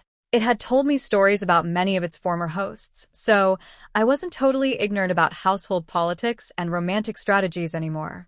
Okay, I'll study hard. Jujio told me I was easily in its top 10 favorite hosts. Not because I was the smartest, but because I listened. It said the worst hosts were the stupid ones who refused to take advice. Some hosts got so arrogant after having children for their infertile husbands that they acted like queens, which backfired so badly that their men would rather stay childless than sleep with them again. That ruined Jojo's performance targets completely. I was different, a blank page, yes, but a teachable one. Jojo said it could slowly guide me. It called this the raising system approach. I studied the guide for 2 hours, blushing the entire time. I realized it was actually a lot like learning dance, except this was a partner dance that required your partner's full cooperation. March 8, 1976. Clear skies and bright sunshine. At 5 in the morning, Dad knocked on my door. Since we were from out of town, I'd be leaving for my wedding from the guest house. He brought me breakfast and said he'd fetch hot water so I could wash up and get ready. I'd been so nervous after studying that guide that I didn't fall asleep until 10 the night before. I was in a complete daze. I took the breakfast, gave Dad a sleepy smile, closed the door, and crawled back under the covers. Dad shook his head with a laugh and didn't disturb me again. The groom's party wasn't coming until 9. There was time for a little more sleep. But Aunt Lee couldn't wait. The moment Dad walked away, she barged into my room, marched straight to my bed, and ripped the blanket off me. Get up. I need to talk to you. I didn't move. I curled into a ball with my eyes closed and mumbled, just say what you need to say, Aunt Lee. I'm too tired to sit up. She glared at me, threw the blanket aside, and sat down in the chair by the bed. You're marrying into the He family today, so listen carefully. First, from now on you do whatever Xiaoyan tells you to do. She says jump, you jump. Second, the He family promised you a job. Go for a few days, then say it doesn't suit you, and transfer the position to Xiaoran. You stay home and take care of her baby instead. Third, keep a low profile at the He house. Don't try to charm the elders or draw attention to yourself. Put your sister first in everything and help her secure her place. Understood. I listened to all of this, and then I started giggling. What are you laughing at? She snapped. Aunt Lee, you're really something. I sat up in bed, fully awake now. The way you describe it, I'm not going there to be a proper wife. I'm going to be Jinyun's concubine. In the old days, concubines had exactly those duties. Should I also kneel before her every morning and evening to pay my respects? Your face isn't much to look at, but your imagination is truly beautiful. Tell me, why on earth would I agree to any of this? These past few days, Jujo had told me so many stories about ancient household politics that I knew exactly what Aunt Lee was trying to pull. She blinked, caught off guard. What do you mean, why? Xiaoyun is the one who arranged this marriage. Without her, would a little nobody like you ever have a chance to marry into a family like the He's? You should be grateful. I dropped the smile from my face. I married He Tsongnan because I'm pretty, because I have a good personality, and because he happens to like exactly my type. Even if Jinyun held a knife to his throat, do you think he'd marry me just because she said so? I'm soft-natured, but I'm not stupid. These past few days, you've been running around pushing me to agree to this marriage for two reasons. One, so I can be Jinyun's human shield at the He house, and two, so I can help your son in the future. If you'd asked me nicely, I would have helped Jinyun for Dad's sake. But since you're ordering me around like a servant, I'll tell you right now, I refuse. I'll do the exact opposite of everything you just said. I was furious, but unfortunately I looked like a soft little dumpling when I was angry. Instead of being intimidating, I probably looked like I was pouting. So, you think you've married up and your wings are too strong for me to clip now, is that it? Aunt Lee's voice was shaking. She was panicking because she genuinely had no leverage over me. I lifted my chin proudly. You couldn't control me even before I got married. The only reason I never fought back was because I didn't want Dad caught in the middle. But I'm warning you. Push me any further, and I'll spill every rotten thing Jinyun ever did. Let's see if she can hold on to her marriage after that. You wouldn't dare. Aunt Lee's composure shattered. If you say anything, I'll divorce your father. Go right ahead, I said calmly. If you divorce Dad, I'll bring him to Beijing and find him a nice young wife. Try me. Right at that moment, Dad walked in carrying a thermos of hot water. He didn't look at Aunt Lee. He just quietly helped me wash up and eat. Aunt Lee stormed out, shaking with rage. Xiaohuan, I know you've had a hard time all these years, Dad said softly. He wasn't blind to my situation. He'd just always chosen the path of least resistance. I smiled and didn't respond. It didn't matter anymore. After today, I'd be married. As long as I never went back to Suzhou, I probably wouldn't have to see Aunt Lee again. After breakfast, I put on light makeup, braided my hair into 2 plaits, and slipped on the red wool coat Song and Gij had prepared for me. Dad, thank you for raising me these 18 years. I'm going to live a good life from now on. Dad's eyes turned red. He pressed his lips together and gave me one firm nod. At 9 o'clock sharp, Song and Gij arrived at the guest house with his military buddies to pick me up. The process was simple, no elaborate door games or obstacles. He walked in, and the first thing his eyes found was me, sitting on the bed in my red coat. He came over with a gentle smile and said, Xiaohuan, I've come to take you home. Then he knelt down and put my wedding shoes on for me himself, his eyes so full of warmth and tenderness that I could barely look at him without blushing. His comrades immediately started teasing us. Old He, no wonder you were in such a rush to get married. Your bride is so young and beautiful. Seriously, He, you animal. How could you go after such a young girl? Song and Gij laughed and told them all to get lost. Then he took my hand and led me to Dad and Aunt Lee. He respectfully offered them tea and said, Dad, Aunt Lee, please drink. Aunt Lee was seething inside. She'd been part of the Liu family for 15 years, and I'd never once called her Mom. Because of that, Song and Gij called her Aunt Lee instead of Mom, and she couldn't play the grand mother-in-law role she wanted. Song and Gij didn't give her a chance to make a scene. The second they finished their tea, and he took the red envelopes, he scooped me up in his arms and strode out the door. I had no brothers to send me off to my wedding, so he carried me himself. His message was clear. Nobody was going to look down on his bride. He'd requested 3 military jeeps from Commander Wang, each one decorated with big red flowers. The procession was impressive. The train station was always crowded, and travelers lined both sides of the street to watch. Everyone wanted to share in the good luck of a wedding, calling out congratulations. Son Engage was so happy he pulled a huge bag of wedding candy from the trunk and had his buddy hand it out to the crowd. I'd been worried the ceremony would feel empty and lonely since I had so few people on my side. But all these strangers cheering for us made my heart swell. Son Engage, you thought of everything. Even wedding candy for the crowd. That's so sweet. My soft Suzhou accent made the driver in the front seat visibly shiver when he heard me call out, Son Engage. My husband just melted. He squeezed my cheek and asked, Happy? Happy. The jeep drove us back to the military compound. We walked into the He family house side by side, and the moment I appeared, dozens of eyes turned toward me at once. I froze on the spot. Jujiu started cheerleading in my head. Don't be scared, Xiaohuan. Head up, chest out. You're the star today. You're the most beautiful one here. Go. It was right. My only real problem was that I was too timid.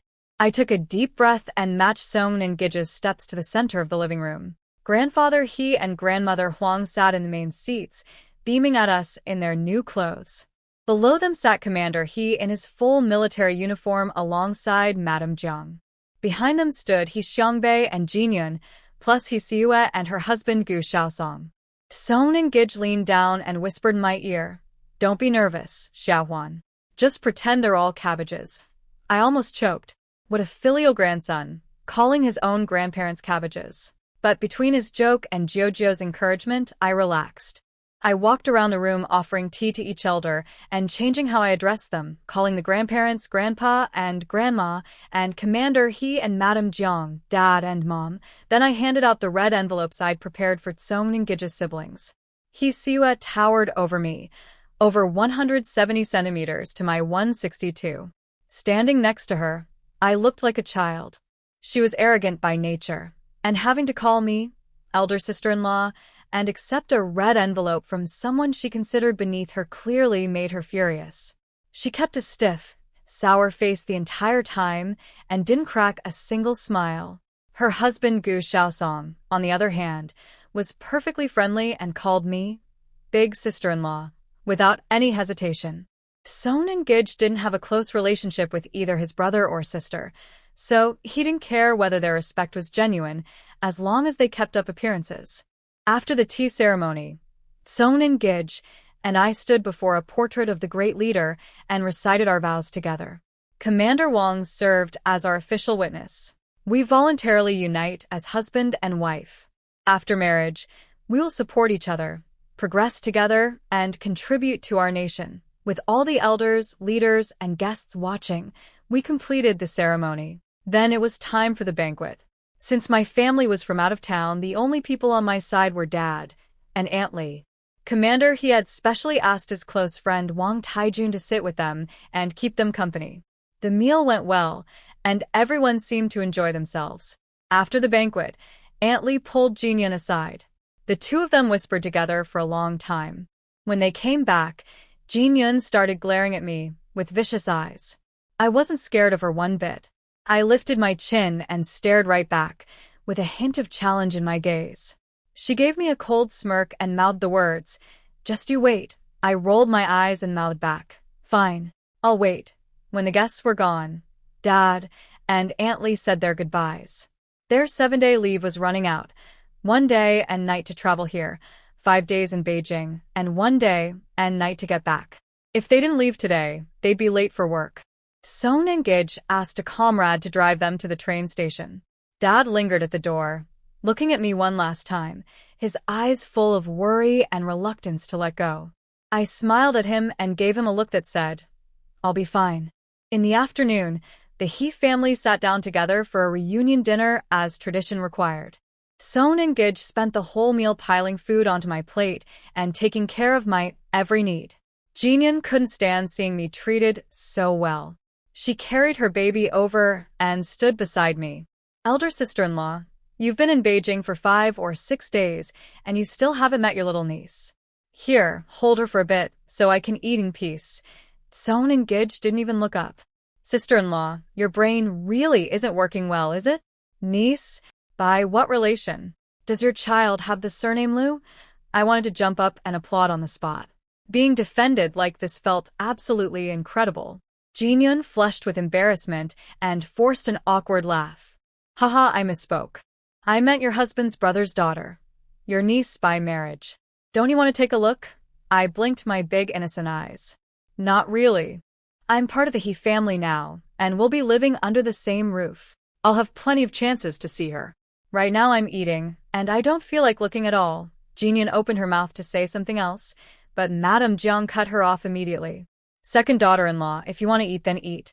If not, go back to your room. You treated that baby like the most precious thing in the world while it was in your belly, and now 2 days after giving birth you're already tired of it. Hsiua piled on with a mocking laugh. She thought she'd give birth to a son and rule the house.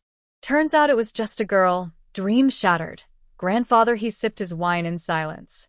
Grandmother Huang glanced at Jinyun with anger flickering in her eyes. He Xiangbei saw his grandparents getting upset and quickly stood up, grabbed Jinyun, and hissed through clenched teeth, "If you don't want to eat, get out. Say one more word that annoys the elders and I'll make you regret it." Jinyun lowered her head and went silent, but she kept staring at me with pure hatred. She'd really shot herself in the foot by bringing me into the He family.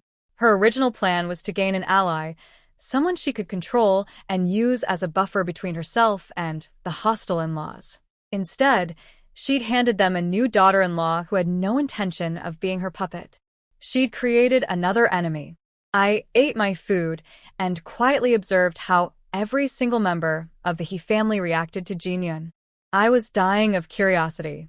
What on earth had this woman done to make every last person in this household despise her? That was almost impressive in its own way.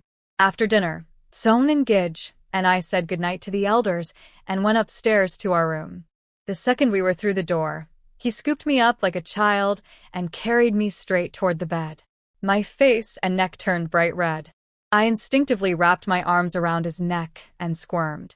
Sohn and Gij, he put me down. I can walk, he wasn't letting go. If he could have stuffed me in his pocket and carried me everywhere, he would have. Where are you going to walk to? A wedding night like this is worth a fortune. Let's get to bed early. He buried his face in my neck and breathed in deeply, intoxicated by my orchid scent. Knowing he could hold me like this every single night from now on made his whole body burn with excitement. Sohn and Gij, I have a question. I pushed his head away, my cheeks flaming. He sighed, carried me to the desk, and set me on his lap. What is it? I switched expressions in a heartbeat, my face lighting up with pure nosiness. What did Jinyun actually do? Why do Grandma, Mom, and Siua all hate her so much? He stared at me blankly. It was our wedding night. Was this really what I wanted to talk about? But my sparkling, curious eyes were impossible to resist, so he gave in. After Jinyun got pregnant, she used the baby as leverage. She acted like the whole household owed her because she was carrying the He family's only grandchild. She'd bang on Mom and Dad's door in the middle of the night demanding Mom cook her midnight snacks. She stole Grandpa and Grandma's health supplements. She basically expected the entire He family to revolve around her. My jaw dropped. Is she insane? Didn't He Xiangbei stop her? Sohn and Gij scoffed. He was even worse during the pregnancy. He spent every day counting down to the birth of a son. When a daughter came out instead, he nearly cried from disappointment. I'd heard from Dad how important heirs were to the He family, and I understood why the grandfather wanted a great-grandson. But He Xiangbei hadn't even joined the military. Even if he had a son, that boy could never become the family's next leader. Boy or girl, he's still the child's father. What's there to be disappointed about? Sohn and Gij shook his head. It's not the same. Do you know how much wealth Grandma has? She owns 5 or 6 traditional courtyard houses in Beijing, 2 whole streets of shop properties, and her cash savings are an astronomical number. If He Xiangbei had produced a grandson, what Grandma would have given them would be enough to last a lifetime. Juju exploded in my head. Xiaohuan. You've hit the jackpot. With wealth like that on the table, you need to have as many babies as possible. Do you understand? I blinked. So, you're saying I don't need to work? I just stay home and make money by having babies? Wouldn't that make me a breeding sow? Are you stupid? Working because you need money and working because you enjoy it are completely different things. All right. Okay then, let's do it. 10 babies, 8 babies, whatever. Build up the fortune first. Son and Gidge saw me grinning to myself like a fool and couldn't help laughing along. What are you daydreaming about? I blurted out without thinking. Daydreaming about how much money I can make. His smile froze. A wave of bitterness washed through him. Because of his condition, he could never give me a child. The money, the inheritance, the future I was fantasizing about. None of it was possible. Xiaohuan. I realized instantly that I'd said something terrible. I scrambled to change the subject. Son and Gidge, would it be okay if I stay home for a while before starting work? He let out a quiet sigh. Of course. You don't have to work at all if you don't want to. My flight allowance is more than enough for both of us. Then he opened the desk drawer, pulled out an iron box, and handed it to me. I opened it curiously. Inside was a thick stack of cash, various ration tickets, and a savings booklet. When I opened the booklet and saw the number written inside, my brain stopped working. Ones, tens, hundreds, thousands, 10,000s, over 20,000 yuan. Son and Gidge looked rather proud. I enlisted at 18. 9 years of flight allowances are in there, plus holiday money from the grandparents and parents. It all added up. From now on, it's yours to manage. I nearly threw the box across the room in panic.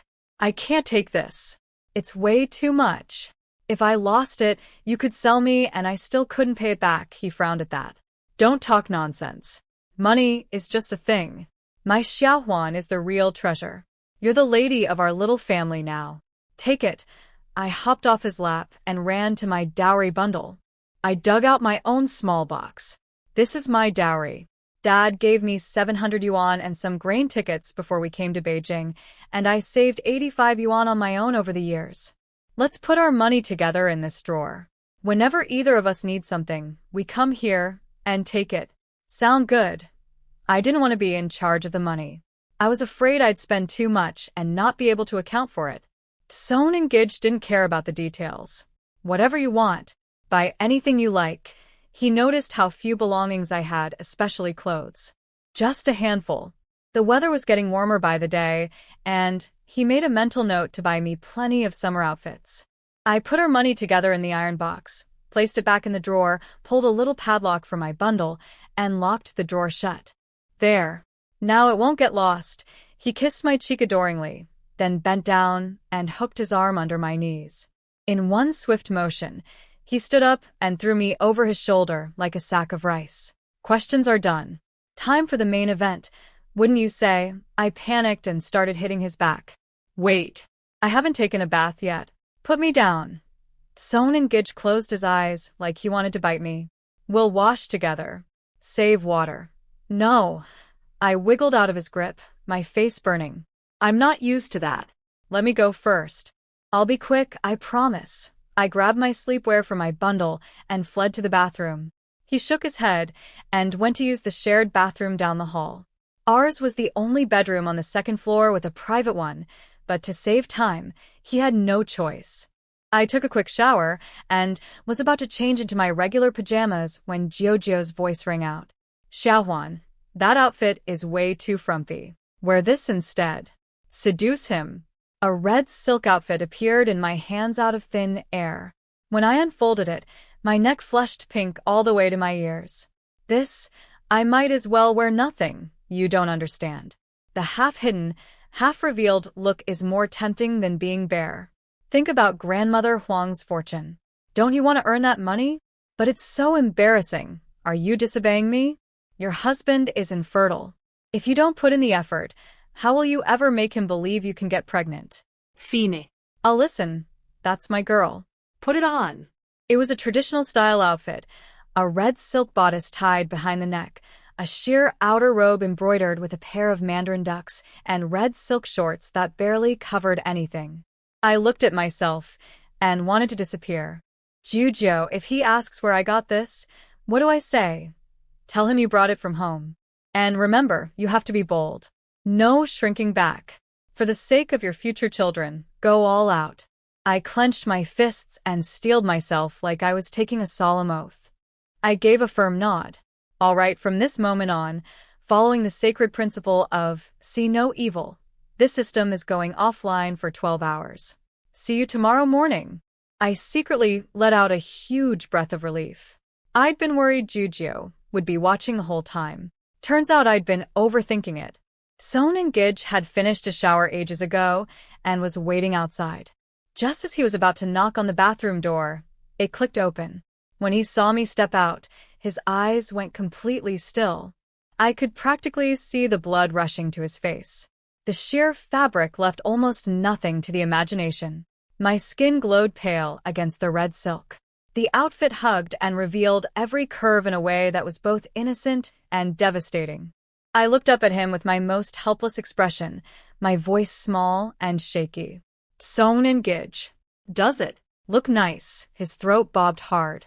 He crossed the distance between us in 2 strides, wrapped his large hand around my waist, leaned down to my ear, and said in a rough, low voice, Xiaohuan, you're breathtaking. The orchid fragrance from my freshly washed skin surrounded him completely. He said later that if he'd held back a second longer, he wouldn't have been a man anymore. He swept me up and carried me to the bed in long, urgent strides. I couldn't bring myself to look him in the eye. His gaze had turned fierce and hungry, burning with an intensity that made me feel like prey. Kongnan gege, I'm a little scared. Don't be afraid. I'll be careful. I won't hurt you. Despite the urgency raging through him, his hands were impossibly gentle. He kissed my forehead first, then the tip of my nose, then my cheeks, and only after all of that did he find my lips. I kept my eyes tightly shut, trembling, but I kissed him back as best I could. That small response seemed to ignite something in him. He deepened the kiss, sweeping through my mouth with a force that left me breathless. Then his lips moved lower, trailing down my neck, leaving a path of warmth and faint red marks on my skin. I was overwhelmed. Everything was new, frightening, and addictive at the same time. My fingers tangled in his short hair without me even realizing it. When the moment finally came, every muscle in his body was taut as steel. His chest heaved and the veins in his neck stood out, but he forced himself to go slowly, whispering encouragement to me in a trembling voice. Relax, sweetheart. Relax. I was covered in sweat, my hair damp against my temples. I nodded, biting my lip. A sharp cry escaped me before I could stop it. He immediately pressed his mouth to mine and swallowed the sound whole. He said later that at 29 years old, that was the first time he truly understood what it meant to feel completely, overwhelmingly alive. After that, I felt like a tiny boat caught in a raging storm. Massive waves crashed over me again, and all I could do was hold on and ride through the surging sea. Every time I thought I'd found my balance, another wave would sweep me off my feet. I begged the storm to stop, tears running down my face, but it showed no mercy. It only grew wilder and more powerful, roaring like an angry dragon, building towards something enormous. Minutes passed, or maybe hours, I couldn't tell anymore. Finally, the storm hit its peak. One last thundering crash. And then, slowly, the waters began to calm, and the ocean went still. Morning sunlight crept through the thin curtains and filled the room with a soft, warm glow. The bedroom was a mess. My red silk outfit and Son and Gij's cotton pajamas lay tangled together on the floor beside the bed. The light woke him first. He tried to raise his hand to block it, but I was curled up tightly against his chest. I whimpered and shifted around until I found a comfortable position, then drifted right back to sleep. He told me later that he looked down at me and felt both tender and guilty. He'd promised himself he'd be gentle since it was my first time, but he couldn't control himself. He said something terrible took over. He actually wanted to hear me cry, hear me beg, hear me call out Gij in that soft, shaky voice. The feeling was addictive. He just wanted to push me higher and higher, again and again. Then he looked at my face, my skin so pale you could See the tiny peach fuzz. My dark hair spread across the pillow, my eyebrows curved prettily, my pink lips slightly pouting in my sleep, and he couldn't resist. He bent down and kissed me. Something what pushed against my lips and startled me awake. I opened my eyes and saw his sharp, handsome face hovering right above mine. I rubbed my eyes and needed a long moment to remember where I was. "Son and Gidge, aren't you tired?" I mumbled. He kissed my nose and teased, "Are you mad I woke you up?" "A little bit," I said, squirming because his kisses tickled. "Can I sleep a little more?" But my sleepy voice and wet, drowsy eyes only made things worse. He cursed himself silently for being a beast, and then kissed his way down my collarbone, my neck, lower and lower. I closed my eyes and gripped the blanket with both hands. "Son and Gidge, don't." My body was already sore and weak from last night. He'd been so intense and lasted so long that I truly could not handle another round. I'd thought he only wanted a few kisses, but then he started going further. When he felt me trying to wriggle away, he stopped and nibbled on my earlobe instead, coaxing me in a low voice. "Baby, just once more. Please? Be good." I wanted to cry, but had no tears left. I could only nod helplessly. "Then promise me you won't take too long." Promise. He didn't keep that promise.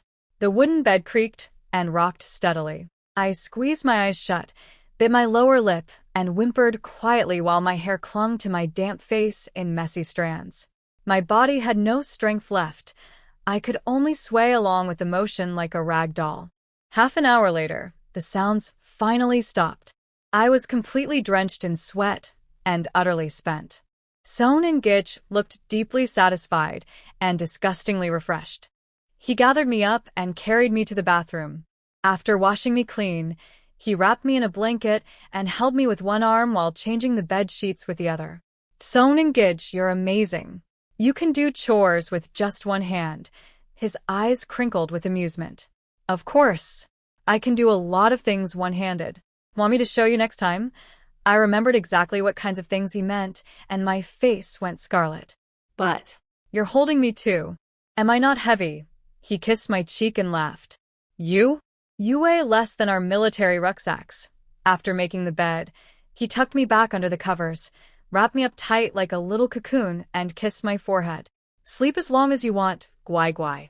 I was worried. It's the first morning after our wedding. Won't the elders think I'm being disrespectful if I don't come downstairs? I was genuinely exhausted. My legs were still trembling. I didn't want to eat, didn't want to move. I just wanted to sleep until the world ended. He smoothed my hair and said, "Don't worry. We're newlyweds. Nobody expects anything today. Dad already left for work, and Grandpa and Grandma will go out after breakfast. No one will even notice." He actually had 3 days of marriage leave, and the grandparents would probably stay home knowing he was there. But he lied, so I could rest without guilt. Okay. I closed my eyes and fell asleep within seconds. He crouched beside the bed watching me for a while, then quietly dressed and went downstairs. Commander he had already left for work. Grandfather he, Grandmother Huang, Madame Jiang, and he Xiangbei and Jinyan were all at the breakfast table. Son and Gidge sat down and the housekeeper, Auntie Zhou, served him a bowl of porridge. "Is Jinhuan still sleeping?" Madame Jiang asked. He didn't elaborate. The grandparents exchanged a knowing look and smiled. Their eldest grandson had lived like a monk for years. Now that he finally had a wife he adored, nobody could blame him for being a little enthusiastic on the wedding night. Grandmother Huang chuckled and told the housekeeper, "Auntie Zhou, go buy a chicken later. Make a nourishing soup for our eldest grandson's wife." She was genuinely worried about me. I was young and small, and she feared I couldn't handle the strain. Jinyun's eyes darkened. She swallowed her food and put on a humble, concerned expression. "Grandpa, Grandma, Xiaohuan is young and doesn't know the rules yet. Let me apologize on her behalf. Once she's awake, I'll sit her down and explain how things work in the He family." She was seething inside. Ever since she'd married into this family, the grandparents and in-laws had never shown her warmth. Why were they treating me so differently? Son and Gidge's face turned cold as ice. "Who do you think you are? Nobody asked you to apologize for my wife." You've got your own mountain of problems to deal with. Worrying about other people's business. I'm exhausted just watching you. He Xiangbei spoke up, his pride stung.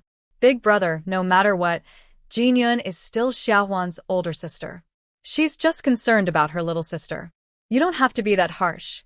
Jinyun shot a smug look at Song Ningij, clearly pleased that her husband had spoken up for her. In her mind, Song Ningij was just a useless man who couldn't have children, someone the He family had already given up on. She couldn't understand where he got the nerve to look down on anyone, but Song Ningij wasn't finished. You think that was harsh? I haven't even gotten started. I'll admit, I met Xiaohuan because your wife played matchmaker. But the same night Xiaohuan and I confirmed our relationship, I gave 300 yuan as a matchmaker's red envelope. That's the custom, right? He Xiangbei's face went ugly. Right, but what? I paid for the favor in full. 300 yuan. Wasn't that enough? In this family, Xiaohuan has one identity, only my wife. She's not anyone's little sister here. If Jinyun wants to play the big sister card, she can go back to the Liu family and do it there. A woman who threw herself into a man's bed uninvited has no business lecturing my wife about family rules. It's laughable. Song Ningij sipped his porridge calmly, wearing a satisfied smile, but every word he said cut like a blade. He Xiangbei sat there looking like he'd swallowed a fly. The truth was, before Jinyun, he'd had a real girlfriend. A woman with excellent family background, beautiful looks, and real education. The only downside was that she was conservative. After 6 months of dating, he hadn't even held her hand. Then one night, he went to a restaurant with friends and ran into some girls from the Suzhou dance troupe. They were all young people, so they hit it off quickly. That was how he met Jinyun. She deliberately seduced him, and he couldn't resist. By their second meeting, they'd slept together. Jinyun was the complete opposite of his proper girlfriend, wild, eager, and skilled at keeping him satisfied in every way. He knew his family would never approve, but he couldn't give her up. He told himself that men marry women for that kind of thing anyway. What good was a girl with a perfect background if she was stiff as a board? So he married Jinyun against the united opposition of his grandparents and parents. The first year was decent enough. Their intimate life was good, and Jinyun was willing to compromise on small things. But the moment she got pregnant, she transformed into a completely different person. Thinking back on the past year made He Xiangbei want to grind his teeth to dust. And now that Jinyun had turned into a haggard, yellow-faced woman after giving birth, he couldn't even look at her in bed anymore. He regretted everything. Jinyun saw the mood at the table turning against her and quickly lowered her head. I'm sorry, big brother. I'll be more careful from now on. Song Ningij was in too good a mood to keep pushing. As long as you understand, remember, show respect to my wife. If you run your mouth again, I'll make sure you can't show your face anywhere in this entire military compound. Jinyun clenched her fists under the table so hard her nails dug into her palms. I slept until the sun was high in the sky. The moment I woke up, Jojo's voice chimed in my head. Ding. Congratulations on completing the task. Get married and successfully consummate. Reward: 20 points. I was so excited I rolled around on the bed several times. Jujo, open the system shop. I want to buy things. Xiaohuan, you have so many points now. Could you maybe buy me something too? I didn't hesitate for a second. Of course. Pick any pill you want. My treat. Jujo had been so good to me, always showing up right when I needed help.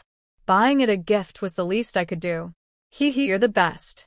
But I don't need pills. I want a skin. Our Space-Time Administration has an annual conference coming up, and the skin I'm wearing now is last year's model. If I show up in the same one again, the other systems will laugh at me. Buy it. Buy two. I figured skin just meant an outfit. Last night Jujo had given me that red silk set, so it was only fair I returned the favor. 2 is a bit much. Your points can only cover one. I want the bunny skin. Is that okay? I paused. The shop items were usually cheap. If 20 points could only buy one skin, that was kind of expensive. The bunny skin is 12 points. Is that okay? I bit my lip. Yes. Buy it. This was the first time Jujio had ever asked me for anything. As a good friend, one skin was nothing to fuss about. Thank you, Xiaohuan. After the purchase, the giant screen appeared in my mind again. Completing the first task had unlocked 5 new items: a stamina recovery pill for 1 point that instantly restored your energy, a pregnancy health pill for 2 points that prevented illness during pregnancy, a pregnancy anti-swelling pill for 2 points that eliminated all pregnancy symptoms, a good appetite pill for 2 points that kept you eating well throughout pregnancy, and a painless delivery pill for 2 points that removed all pain during labor. My brain went into overdrive. I had 8 points left. The talent pill cost 3. I absolutely wanted that. I also needed a fertility pill. The multiple birth pill was 5 points, plus extra to choose the gender. I didn't have enough. Xiaohuan, I suggest you don't go for multiples on your first pregnancy. Think about it. If a completely sterile man suddenly gets his wife pregnant, that's already shocking enough. Twins or triplets on top of that. Way too suspicious. That made sense. But having them one at a time is so slow. Were you the one who told me to have lots of babies and earn money from grandmother Huang? Yes, but you have to be strategic. Have one first. Go for multiples on the second pregnancy. That's the safe approach. I nodded. All right. In the end, I bought the talent pill for 3 points, a sun pill for 1 point, the pregnancy anti-swelling pill for 2 points, and the painless delivery pill for 2 points. That spent every last point I had. Thank you so much, Xiaohuan. You used up all your points buying me that skin, and didn't have enough left for more pills. I don't even know what to say. I smiled. Don't worry about it. We're bonded together. We're a team. Besides, I can keep doing tasks and earn more points later. Ding. New task issued. Successfully give birth to a child. Reward: 50 points. Aren't there any tasks during the pregnancy? It'll take at least 9 months before the baby comes. I'm the good luck fertility system. My main missions are all about having babies. But don't worry, there will be side quests along the way. Just be patient. That was a relief. As long as there were tasks to do, I'd be fine. Honestly, I was also hoping to earn enough for some stamina recovery pills. My husband had terrifying endurance and an iron waist, and I was going to need backup. For shimmering golden pills appeared in my hand. Without a moment's hesitation, I popped 3 of them into my mouth: the talent pill, the sun pill, and the anti-swelling pill. I saved only the painless delivery pill for later. The pills dissolved on my tongue instantly.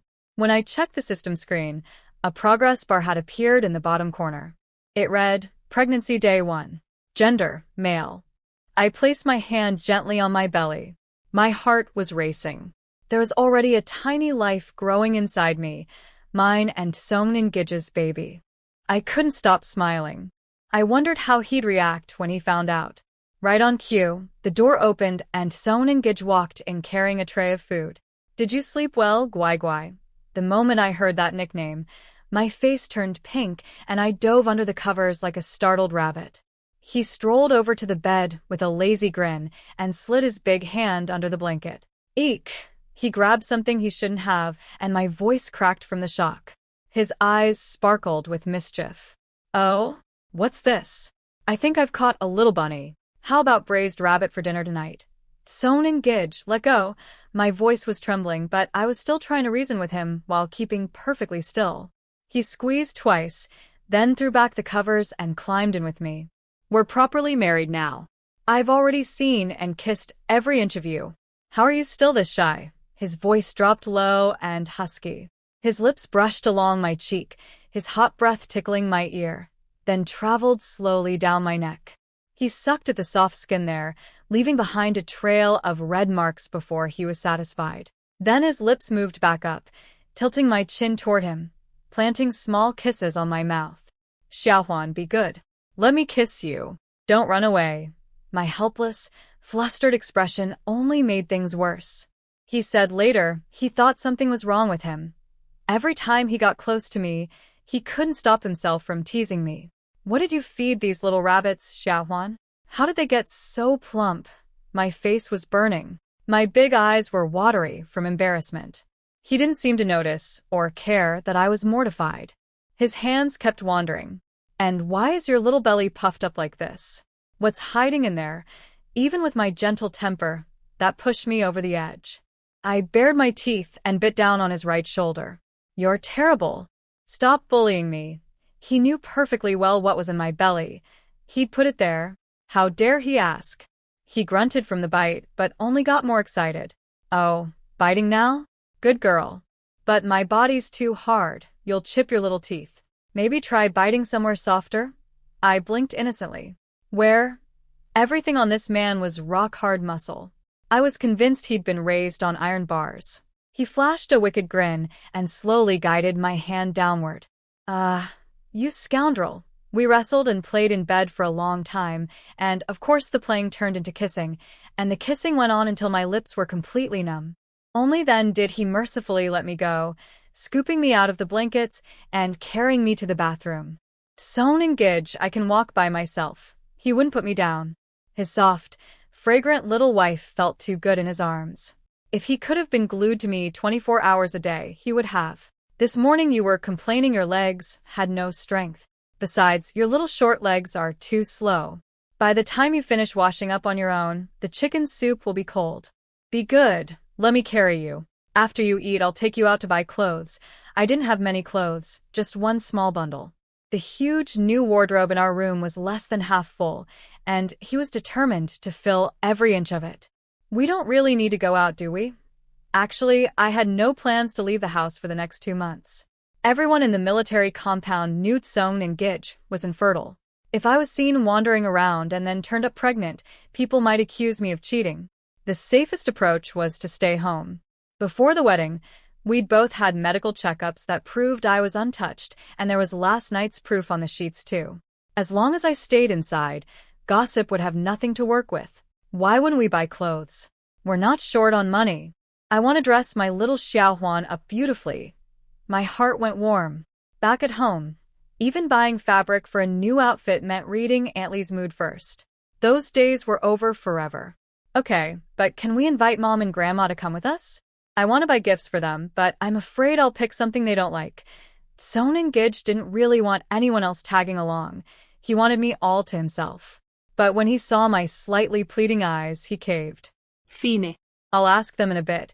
He carried me to the bathroom, wet a towel, and gently wiped my face, squeezed toothpaste onto my brush, and while I was brushing my teeth, he ran over to the wardrobe to pick out an outfit for me to wear outside.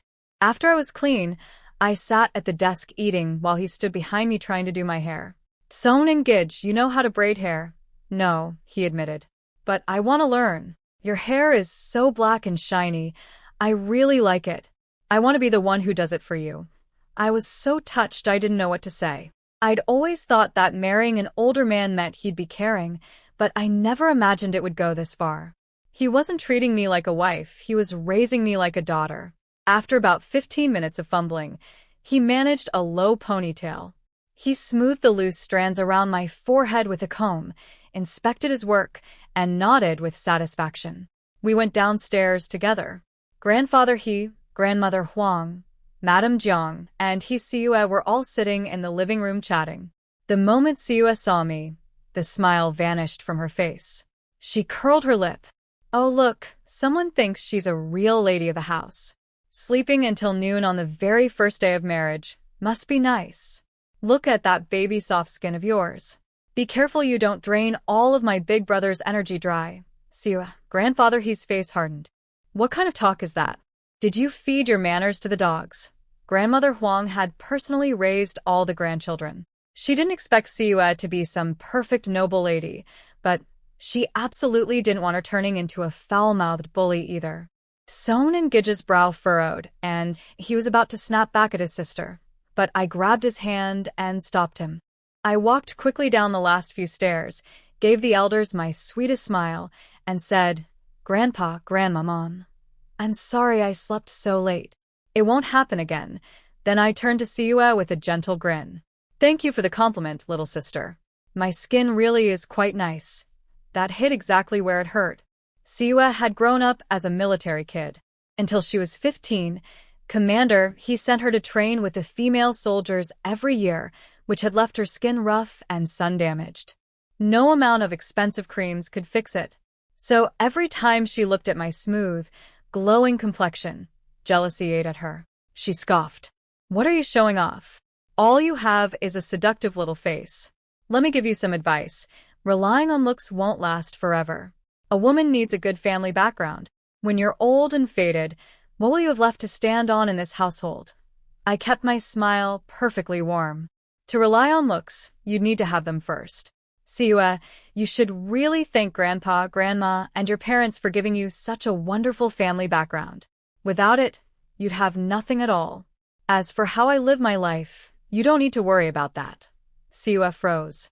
She hadn't expected the soft little dumpling to talk back to her face, right in front of the whole family. Lu Jinhuan, have you lost your mind? This is my home. What gives you the right to lecture me?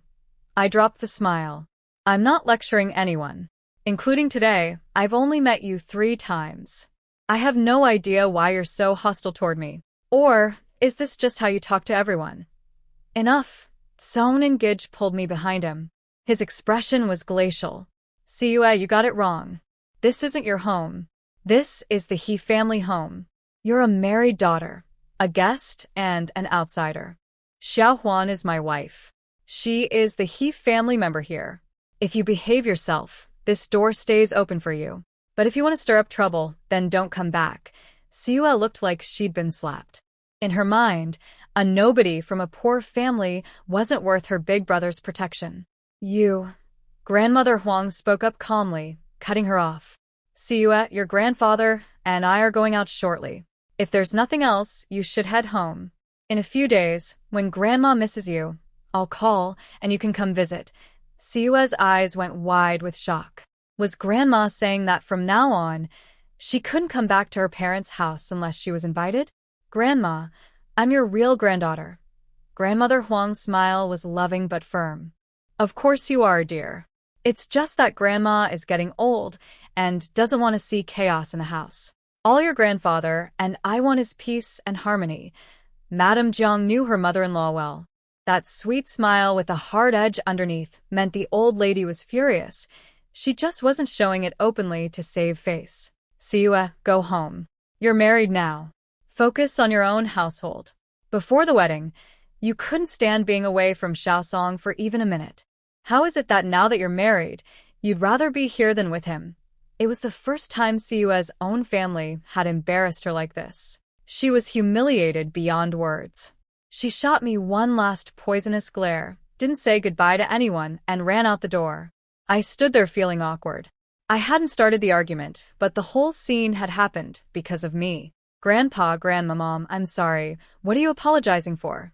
Song Ngij said sharply. He couldn't stand seeing me grovel, even to his own family. I quickly squeezed his hand onto the table, signaling him to stop defending me so loudly. No mother-in-law wants to see her son choose his wife over his own flesh and blood. Sure enough, Madame Zhang's expression had gone stiff. I'd learned to read faces since I was small. Seeing that my mother-in-law was unhappy, I hurried over to her with a bright smile. Mom, I'd love to go to the department store today, but my taste isn't very good. Would you and Grandma come with me? I'd really appreciate your help picking things out. Madame Zhang looked surprised. Even after Song Ngij had just fiercely defended me, I was still humble and deferential. If Jinyun had been in my position, she probably would have floated to the ceiling with smugness. All right, let's go together. Grandmother Huang watched all of this with a pleased expression. She was very satisfied with how I handled myself. Since Grandma was going shopping, Grandfather, he naturally came along too. Ever since retiring, he never let her out of his sight. At the department store, Madame Jiang was a little reserved around me at first, but I wore her down with genuine compliments. Every outfit she tried on, I found something real and specific to praise. I wasn't flattering. I actually meant every word, and she could tell. Before long, both Madame Jiang and Grandmother Huang were beaming like flowers in spring. Neither woman was short on money, and soon they'd bought piles of new clothes for themselves. Song Ngij was getting antsy. He kept trying to suggest I pick something for myself, or better yet, for him, but every time he opened his mouth, I shut him down with a look. Grandfather, he noticed everything. He leaned over to his grandson and whispered, "Stay out of women's business. Your wife is smart. She won't lose out." Sure enough, once the two elder women had shopped to their heart's content, they turned around and insisted on picking clothes for me.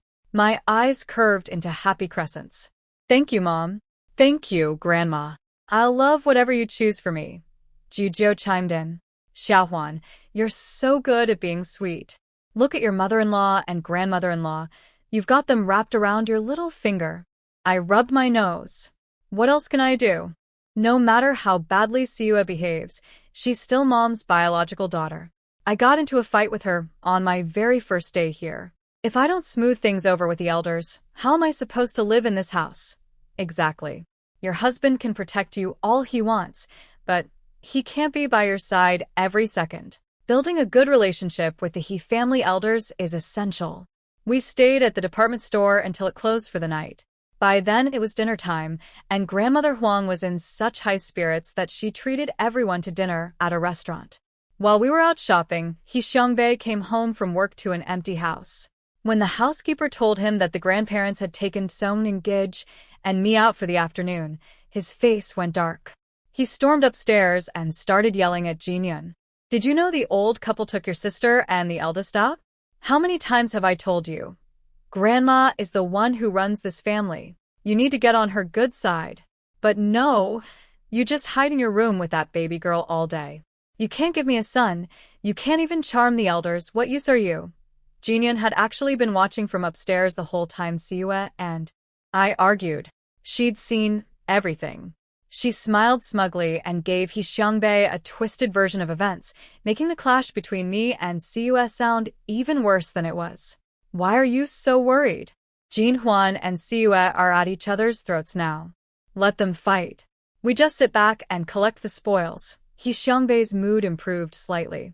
"Really? Of course. You know what Siua is like. She looks down on anyone whose family isn't as good as hers. Remember how she treated me when I first married in?" He Xiangbei sneered. "You and Jinhuan are nothing alike. Don't forget how you got into this family. Your sister married in with the elders' full approval.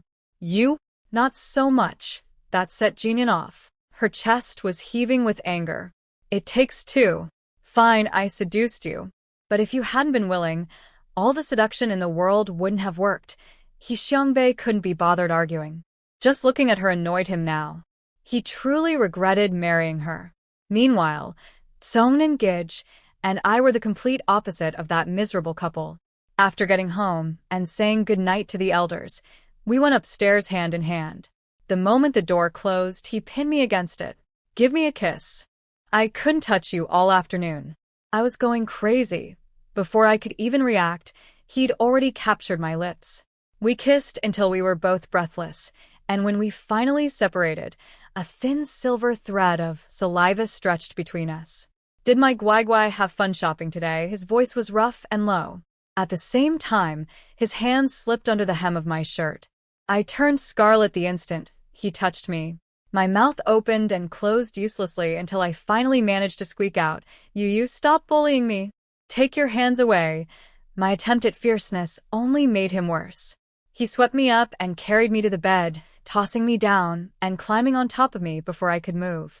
My heart was pounding, but not just from shyness. I was panicking about the baby. I pushed against his chest while frantically calling out to Juzhou in my mind. "Juzhou, I'm already pregnant. Can we still do this? Relax. A baby conceived with the sun pill is different from a natural pregnancy. You could go bungee jumping while pregnant, and the child wouldn't be affected." "Well then." Song and Gij noticed I was distracted and nipped my cheek in annoyance.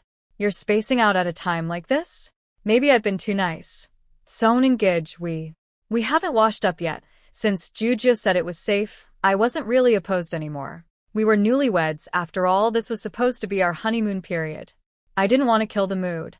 He lifted his head from my neck, his voice hoarse. "Fine." "Then let's wash together." Before the wedding, he'd asked his southern comrades about bathing habits and learned we liked to bathe every day. So, he'd specially commissioned a carpenter to make a large wooden tub. He had romantic visions of a shared bath, but once we got to the bathroom, he realized there was no hot water ready. Wait here, I'll go boil water, he said through gritted teeth. I stole a glance at the very obvious state he was in and quickly stopped him. Son and Gidge, I don't want a full bath tonight.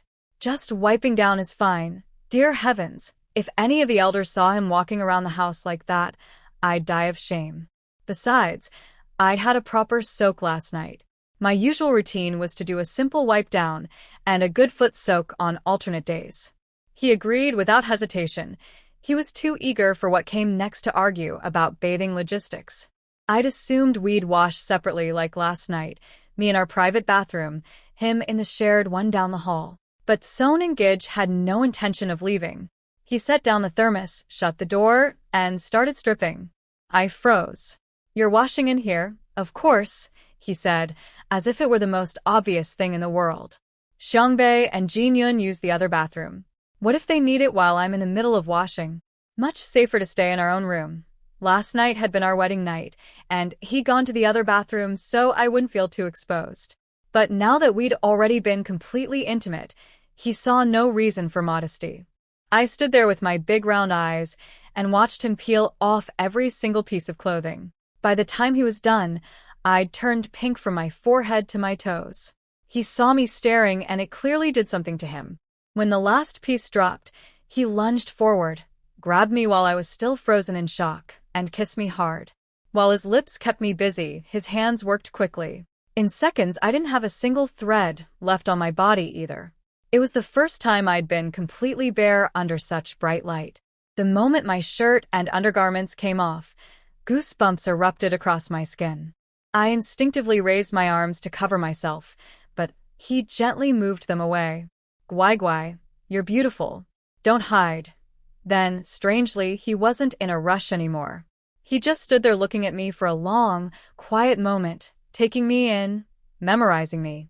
After what felt like forever, he pulled me into his arms, held me tight against his chest, and said in the softest voice I'd ever heard from him, Xiaohuan, I really, really like you.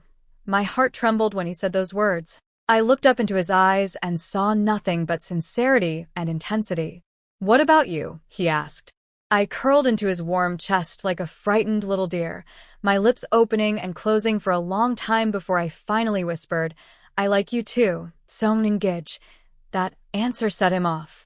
He was so happy he didn't know what to do with himself, except hold me tighter. He lifted me up, so I was sitting on his waist, then quickly mixed warm water with one hand while kissing me and gently washing my body with the other. His lips traced from my chin down to my collarbone, leaving a trail of red marks along the way. The warm water running over my bare skin felt wonderful, but it also made everything slippery. I was already weak from his kisses, and the only thing keeping me from sliding off was my arms locked around his shoulders. The bathroom grew hotter and steamier. I felt like I was suffocating. I twisted my waist trying to get free, but that movement caused something neither of us expected. It just sort of happened all at once. We both froze. Son and Gidge burst out laughing. So little Xiaohuan is even more eager than me. I wanted to die from embarrassment. I am not. Let me go. But he didn't let me go. He started moving, and the bathroom filled with my helpless little cries and his low, rough groans. That bath lasted over an hour. He carried me back to bed afterward, completely limp and boneless. His face was the picture of satisfaction. He pulled me close, kissed my slightly swollen lips, and murmured, Little crybaby. I didn't know if I was angry or exhausted, but tears were pricking at my eyes. I tried to give him my fiercest glare, but he just laughed. What's so funny? I pouted. He buried his face in my neck, inhaled deeply, and sighed with contentment. I'm laughing because my baby is so impossibly cute. I squirmed away from his ticklish kisses and pushed his head back. Stay away from me. I need to talk to you. Hold on. He got out of bed, poured a glass of water, and held it to my lips. After I drank, he pulled me right back into his arms. Go ahead. I gathered my thoughts carefully. Next time I get into an argument with your family, please don't jump in to defend me like you did today. Okay. He looked confused. Why not? You want me to just stand there and watch you get bullied? What kind of man would that make me? Listen, I said softly, melting against his chest like I had no bones. I know you're trying to protect me, but you only have 3 days off. The day after tomorrow, you go back to the base. When you're busy with work, how am I supposed to survive in this house if everyone resents me? No matter how spoiled Siwa is, she's still Grandma's real granddaughter and Mom's real daughter. I'm the outsider here. If things get too ugly between us, you'll be stuck in the middle, and the elders will feel uncomfortable too. His brow furrowed deeply. Siwa's personality is the kind where the more you give in, the harder she pushes. If you think you can win her over with kindness, it's never going to happen. I could feel his frustration. I blushed and nuzzled deeper into his chest. Seon and Gij, people say blood is thicker than water, but not all siblings actually love each other. Look at me. Jinhyun bullied me my whole childhood. She didn't just do it herself. She got my little brother Jinan to gang up on me too. We ate at the same table every day, but I never once felt any family warmth from them. His frown deepened. Jinan is your half-brother? How did he bully you? I didn't want to dig up my childhood. I had a bright future now, and all that suffering was behind me. My point is, let's not make ourselves sad over people who don't care about us. If they won't treat us like family, we don't have to care about them either. When Siwa came at me today, I fired right back, didn't I? She knows now that I'm not easy to push around. Next time she thinks about picking a fight, she'll have to think twice. Seon and Gij was still upset. What if I apply for housing and we move out? The Air Force family quarters are brand new apartment buildings. You'd love it. He didn't want me to suffer even the tiniest bit. He knew he couldn't stop Siwa from visiting her parents' house, so his solution was to put distance between us. Just the two of us behind a closed door, one home, 2 people, 3 meals a day, for seasons together. It sounded lovely, but I refused without a moment's hesitation. No. You're the eldest son of the He family. Your parents are alive. You can't split off from the main household. If we moved out, Grandpa, Grandma, and your parents would all assume it was my idea. Their opinion of me would get even worse. And then what? We'd cut ties with your whole family. The real reason, of course, was that I was already pregnant. If we moved away, how was I going to use this baby to win the elders' favor? What if He Xiangbei and Jinyun whispered poison into the grandparents' ears while I wasn't there? All of Grandmother Huang's fortune would go straight to the second son's family. I didn't care about money for its own sake, but the thought of Jinyun benefiting from it made my skin crawl. Seon and Gij thought it over and agreed.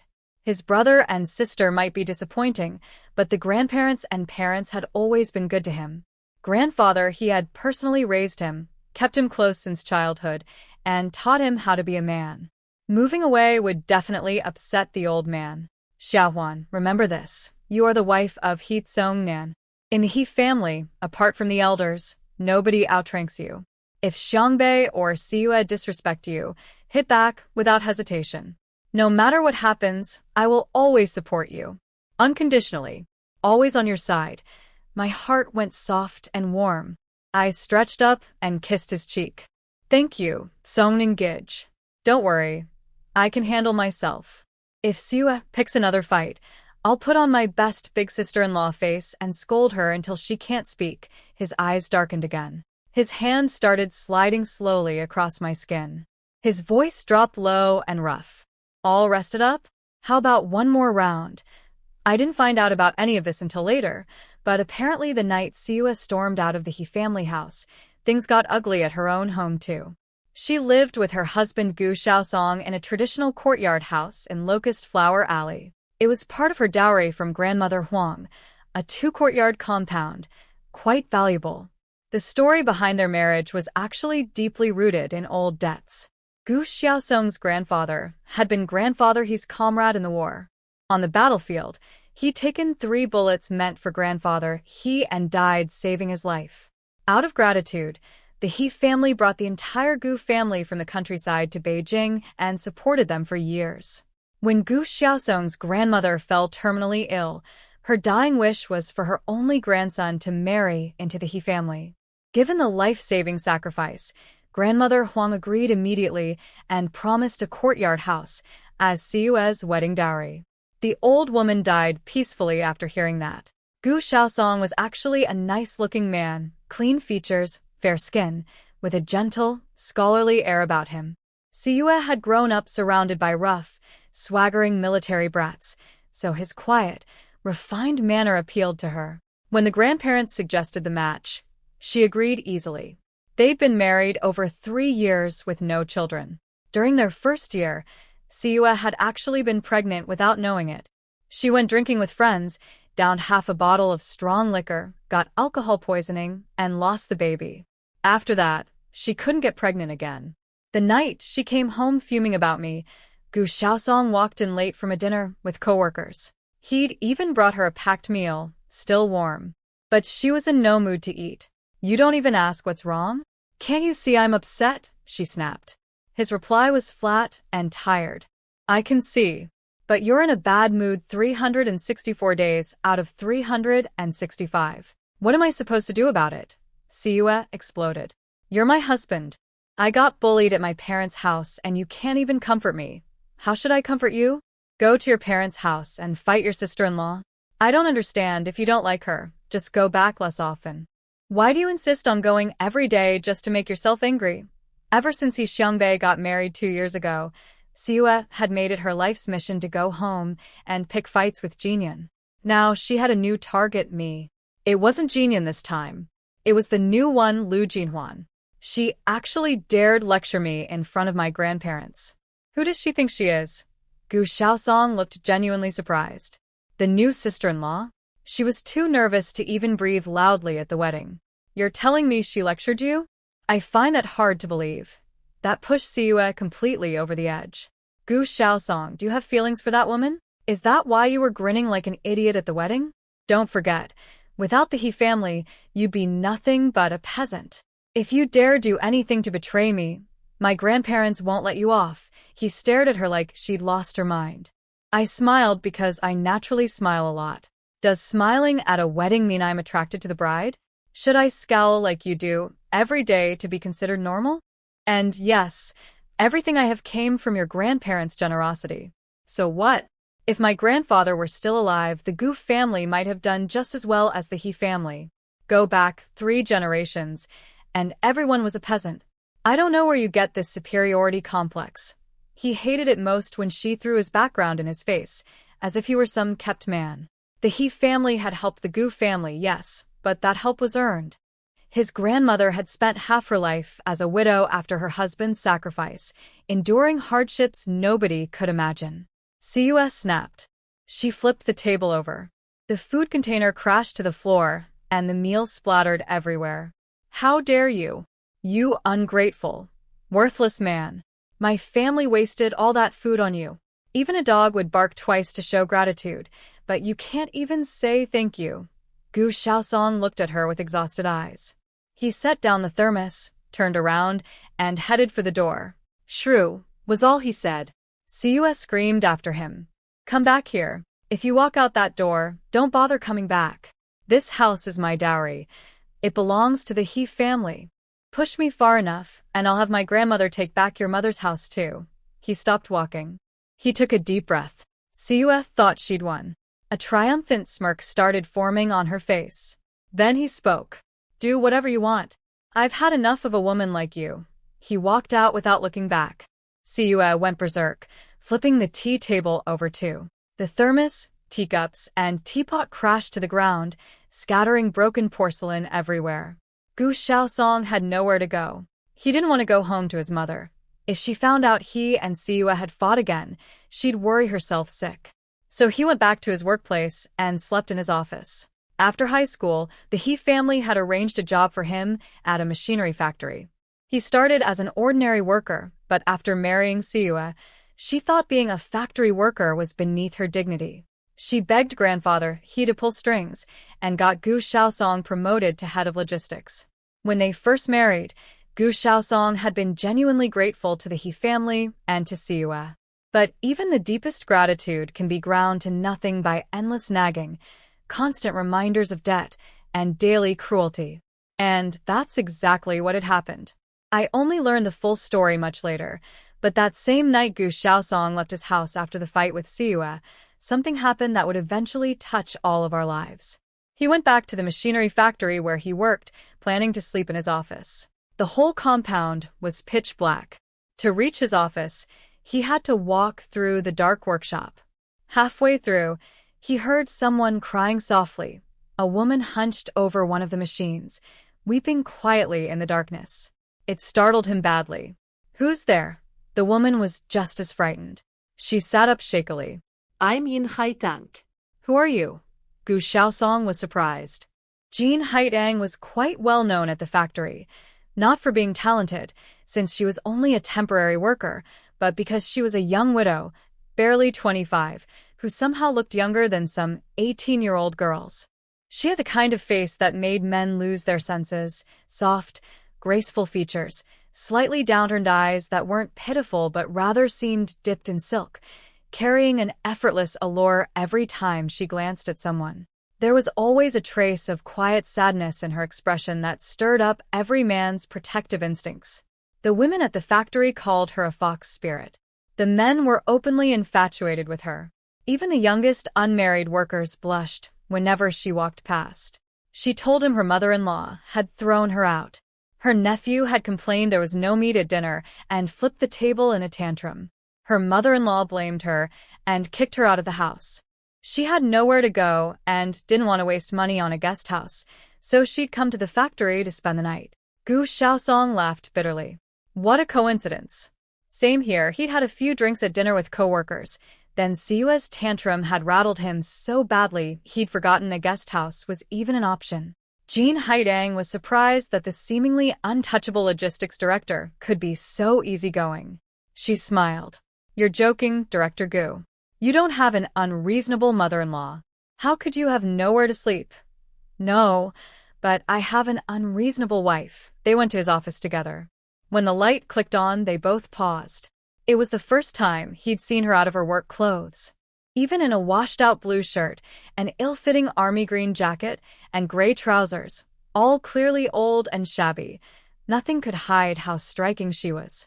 When she smiled, shallow dimples appeared, and the softness could melt right through a person's chest. He offered her pastries from his drawer, claiming someone had given them to him, and he didn't like sweets. She knew he was being kind and accepted gratefully. He pulled out half a bottle of liquor and some peanuts so she wouldn't feel awkward eating alone. She told him her story. Her husband had died of tuberculosis 5 years ago. Every penny they'd saved went to his medical bills, and when he died, he'd left behind over 100 yuan in debt.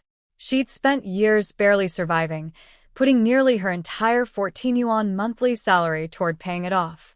She couldn't even afford to eat her fill in the factory canteen, let alone move out of her mother-in-law's house. A kind neighbor named Auntie Wang had helped her get the temporary factory job through her son, who worked in personnel. That was the only lifeline she had. She was only 25, and she wanted to remarry, to find someone she could depend on. But every time she mentioned it, her mother-in-law cursed her viciously. Eventually, she'd given up. She figured this was just her fate. Her real family was no better. She was the fourth of 5 sisters, with one younger brother. Her parents treated all 5 daughters as cash cows to fund their son's future. Her eldest sister was sold to a man nearly 50 years old. Her second sister was married off to a man with a mental disability. Her third sister was smarter. She'd secretly signed up to go work in the countryside before their parents could sell her off too. She wrote letters saying she'd rather do backbreaking farm labor every day than let her parents decide her future. Jean Haitang had wanted to run too, but after the third sister's escape, her parents watched her like hawks. Before long, they sold her for 50 yuan in bride price to a man dying of tuberculosis. After her husband died, her parents tried to pull her back home for a second marriage. They'd already found a candidate, a farmer whose 2 previous wives had both died. Her 13-year-old little sister secretly told her the truth. Both women had been beaten to death by that man. The matchmaker had told her parents this plainly. But the man was a hunter who spent freely, and even for a widow, he was willing to pay 100 yuan. Her parents didn't care if she lived or died. The only reason she escaped that fate was that her mother-in-law refused to let her go.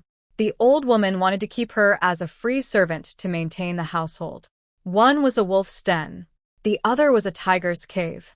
Jean Haitang dreamed every night of escaping both.